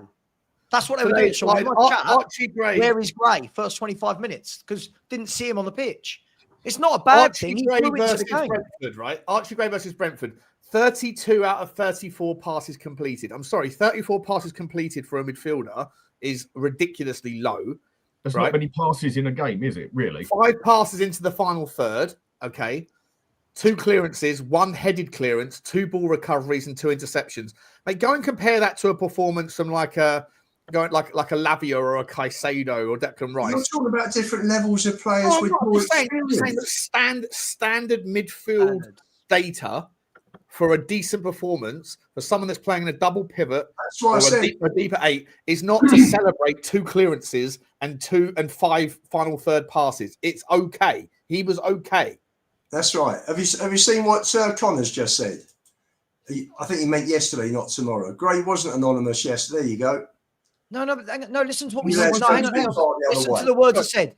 The first 20 minutes. Because Connor said something, it doesn't mean there you go. There's the evidence to prove that I was right. I'm sure Connor could equally be overblowing his performance. No, but there were quite a few people in your group that thought Gray had a decent game yesterday. But Decent. It gets diminished, doesn't it? He was decent. No, it didn't. Look, when we go through the team and we just be honestly and look at every single player on that team, and it's come back to the bloody debate again with Gray that we've already had a chat about, again, because people hype it up. And then it gets spoken about, and then he basically gets belittled through no fault of his own, because you actually compare him from what some people are thinking to bloody reality. He had a respectable game yesterday. End of. First 20 minutes, you didn't even know he was there. But the good thing was, he did nothing wrong either to show he was there as such. Whereas usually he'd cock something up and you'd point it on him straight away. But then if you want to go out and put the whole team, apart from the subs that came on, if you're going to be totally honest, he had a respectable game, massive improvement to what we usually see, because every time, bar that game he's played as centre mid, he gets totally destroyed if he plays 90 minutes. But he had a respectable game. But if you count him by every other player that started, he was actually our most irrelevant player. Agreed. So now it sounds like I'm belittling him, but I'm not. I'm just telling you how it was, because other people make it out like he came on and put a bloody Messi performance. Dan, Destiny summed it up. He said, this is the problem. This is what I always say to Lubo. He's putting people like Lubo, they're the ones putting Gray in the firing line. Because for me, it's not a subject. For me, Gray did okay, we move on. He wasn't anywhere near one of our better players. What these lot do is they go, didn't say he was. Mate, listen, look at the messages you sent me today. People have put videos together of his performance yesterday. I'm watching this game right now, right? Gomez playing in centre mid for Brighton. Brighton versus West Ham. Right, Gomez, decent footballer. He's knocking it 5 yards this way, 5 yards that way. If at the end of this game, Lubo, I went and put a 2-minute video together of all Gomez's 5-yard passes for Brighton today, people will go, oh, baller. Why does there need to be videos? Why can't we just say he did okay, we move on? Here you go. It's a direct comparison. Defensively, tackles 1, 50%. Bentancur, 100%. Interceptions, 3 from Bentancur, 1 from Gray. Clearances, 4 versus 3. Recoveries, 2 versus 7. Ground duels, 1, 100% from Bentancur, 40% from Archie Gray. Yeah, because he's fouls, no fouls from Bentancur. Dribbled past 0 times each. Aerial duels, 1. I don't think Archie Gray had an aerial duel. Ground duel, have done that one, right? So I'm just sitting there going, what exactly? Why are we sitting there like sending around statistical data to validate an opinion about Archie Gray, but no one's doing the same for Bentancur? Because Bentancur's established, Sean, and that's what you would expect from someone like him. Whereas Gray's a kid, and it's an improvement and it's a step on. That's a fair point. That's a fair point. Lubo, who costs more money, Bentancur or Archie Gray? Oh, great.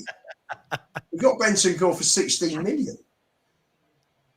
But so, Lubo, by your reckoning, then, Lubo, I don't disagree with you on that he is an established player versus a young player. But if that's the case, then shouldn't we just calm down the hype a little bit and go, if this is the performance we're expecting from a 19-year-old, one, stop going on about how this is a big football club when you want to watch Archie Gray's play centre mid. 2, stop having a pop at the owners for the players that they sign when you constantly ask for these young players to play. And 3, can we just let him build and grow rather than last week you admitted. Last week, this is where I'm going to agree with Sean. Last week you said, yeah, he's not ready after the Fulham game. This week, there you go, step in the right direction. We've gone from 90 minutes to 90 minutes of boom, boom with Archie Gray. For me, I thought he was crap last week. Yesterday, I thought he was okay. I thought he was not one of our better players in any way, shape or form. He was okay. But the problem is, because he's 19, because he's young, everyone gets really offended when they get critiqued. Sod off, you're on 75 grand a week playing in the Spurs first team. Yeah? There is no excuse now that he's younger than Bentancur. No. If that's the case, get off Bentancur's back. And if that's the case, these kids shouldn't be starting if you can only judge them by their age. Sorry, we can't keep doing this. What we've got between now and the January transfer window, Bissouma's done. He's cooked. Sarr for me again, just not good enough. You've got he's going to be. It looks like he's going to be rotating Palhinha and Bentancur based on the last few games because he's not played him in a double pivot for a little bit, has he? And he's played Berghvall one game, Gray the next. I mean, that's ridiculous that Gray's earning more than Van der Ven. Van der Ven should be on the same money as Romero and Simmons. Yeah, I totally agree. There's got to be a new contract there in January or something coming. Surely there's got to be. I think they're trying, Dan. I think they bloody better be. Absolutely. You know, Van der Ven's one of our best players. I mean, in that aspect, you'd have thought Levy would have had a contract down for him already because he knows he's going to go for about 90 million sort of thing. Yeah. Maybe in that aspect, you want to Levy there for that sort of thing because he ain't that thick in that Micky wasn't aspect. that player when we signed him, right? Like to be fair to Spurs, we knocked that. He wasn't an established player.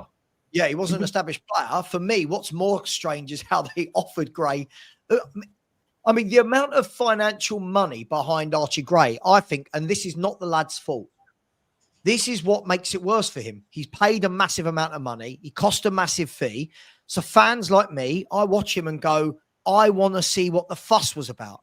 Right now, sorry, neat and tidy 5-yard passes, for me, that's what I expect if Hall comes in the team from the academy.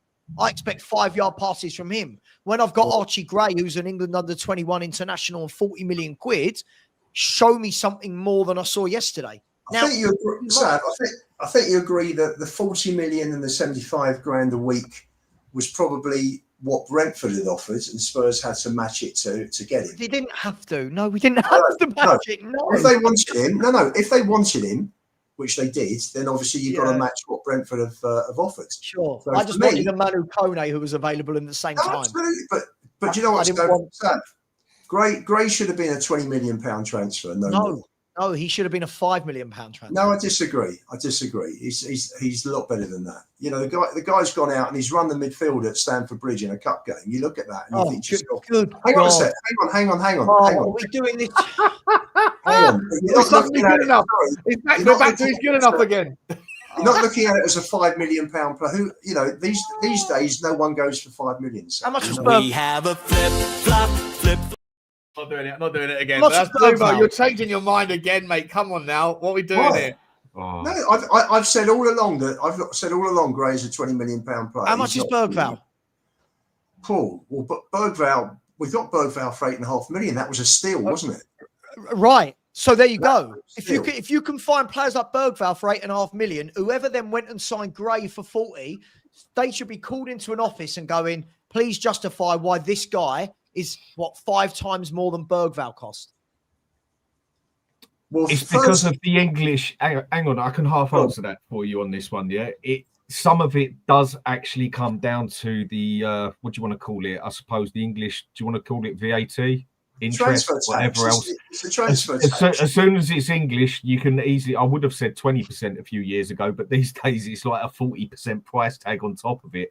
When they ain't even got half the caliber of someone you can go out there and buy for half the price How much and was less Walton? wages.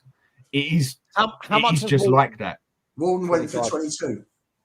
Right. There you So okay, maybe £5 million's on the play.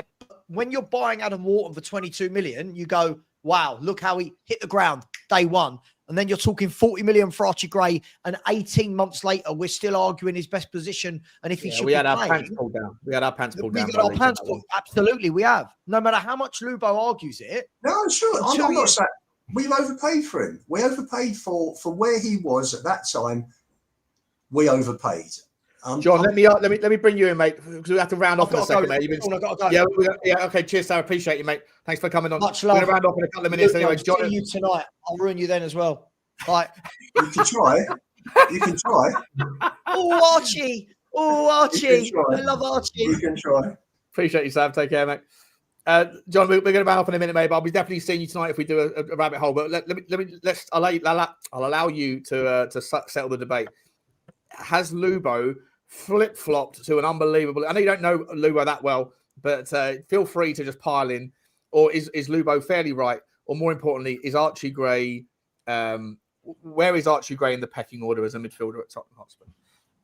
Well, in the pecking order, I think for me, he needs to show consistency over like 15, 20 games where you can look at him and say, yeah, he's progressing game on game. He's got some steady progress. He's adapting to the league. He's physically strong. He's not a small lad. He's 6'2", probably like 12 stone plus. So he's not lightweight. He's got all the physical attributes. For me, I think he's probably perfect position. He's maybe the left side of a back three. When I saw him play against PSG, I thought, wow, this boy looks a real talent as a defensive. You see him more as a defender, do you, in the back three? Yeah. He finished the game in that position yesterday, to be honest. When Ange played him there, did you see him have many bad games? I thought he was really good. And he was holding the, that pressure, particularly with all-out attack football, where the ball was coming back at him a lot. I think back three, maybe on the left side, I think he'd be really good because he's got the height, the size for it. Yeah, I saw the Spurs video they put on X. I think it was 1 minute, 27 seconds. And it looked okay. If I was coaching him, I'd say you did well. You did well. Didn't do much wrong. But I wouldn't say he's setting the world alight, but I wouldn't expect him to either. But absolutely, as Savas said, and I said earlier in the show, for that money, I would have put it towards a player that you can put straight in. Like Savas said as well, 22 million for Adam Walton. Yeah. This is I think everybody, obviously, with the benefit of hindsight. I mean, I know a lot of people say, we all knew Adam Walton was going to be great. I hear it every day. But I feel like there's, obviously, with the benefit of hindsight, everyone can see that was a steal. And Archie Gray might end up being an £80 million player. But at the moment, he hasn't. I don't think he's justified the valuation. Also, you're not taking a chance with Adam Walton at 22 million. Yeah. Because even if he comes in and plays half the games and he develops and he the problem. Sorry, Mike. Works his way through, and you can see that there's a progress there. that's still a good investment, and you could probably sell him for similar money. Yeah. Archie Gray, who's going to buy him at the moment for 10 million? Probably no one. You'd probably be looking at. I think you can still probably get 20 million for him, 25 million, but no one's going to pay you 40 million quid for Archie Gray right now. Well, what you've got to look at, Sean, is any of the teams that come up, none of them ask for him on loan. Whereas Mikey Moore, you were getting clubs asking for him on loan. You'd get, there was apparently interest in Berghvall. But as I said before, there's too much pressure on these players in terms of fans saying he's the next, Redondo or Busquets. And then the next week, he's not good enough. You've got to give him time. You've got to start with a season the same. Give him time, let him bed in. Don't expect him to set the world alight. And the club is at fault with this as well, because they push him right in the limelight and they say, there you go, this is our midfield. And it was two 18-year-olds. Yep. Not right. You wouldn't do it. You wouldn't do it in a business. You worked in the city. You think if you went into a department when you straight away first started in finance and they said, right, Sean, you're 18, mate, I want to see you set the world alight and bring in, multi-million-pound contracts within the next 6 months, what would you think? Exactly. Unless you're as good as the fella at the account with cocaine I had that night, or how much cocaine the bosses have had. Put me in, bro. Put me in. Put me in the game, champ. Put me in the game. Listen, boys, we're about off in the game a long time. There's some football playing, so we're going to go and watch that instead. But listen, massive thank you to Dan for coming on, for Sava as well. Big up to you, Dan. Hotspur Hood, I'll put the link in the chat. Johnny Boy, I'll speak to you afterwards, but hopefully we'll see you tonight. Yeah. Lubo, you're going to be on Spurs. You're going to be on Football Heritage later, are you? I'm on Football Heritage, and then I'm on Last Word on Spurs. Are you on? Ooh, got the two tonight. Very, very good, mate. Very, very good. And then, of course, tomorrow night, Sean. And of course, tomorrow night as well. Tomorrow night. Still coming after me on the WhatsApp group, so it should be fun tomorrow night. Tomorrow night's going to be fire, mate. Absolute fire, as always. Please do get over to that. There's the Hotspur Hood link. I'm sure everyone knows Sava's channel and the Spurs 5 by now. And but please get over to I'm sure you know Dan's as well. But if you don't know Dan's, then there's the link as well, guys. Appreciate everybody. We'll see you on the next one. Like, subscribe, and comment. Thanks for all your super chats and your attention. And we'll see you later on. Cheers, guys. Bye. Thanks, guys.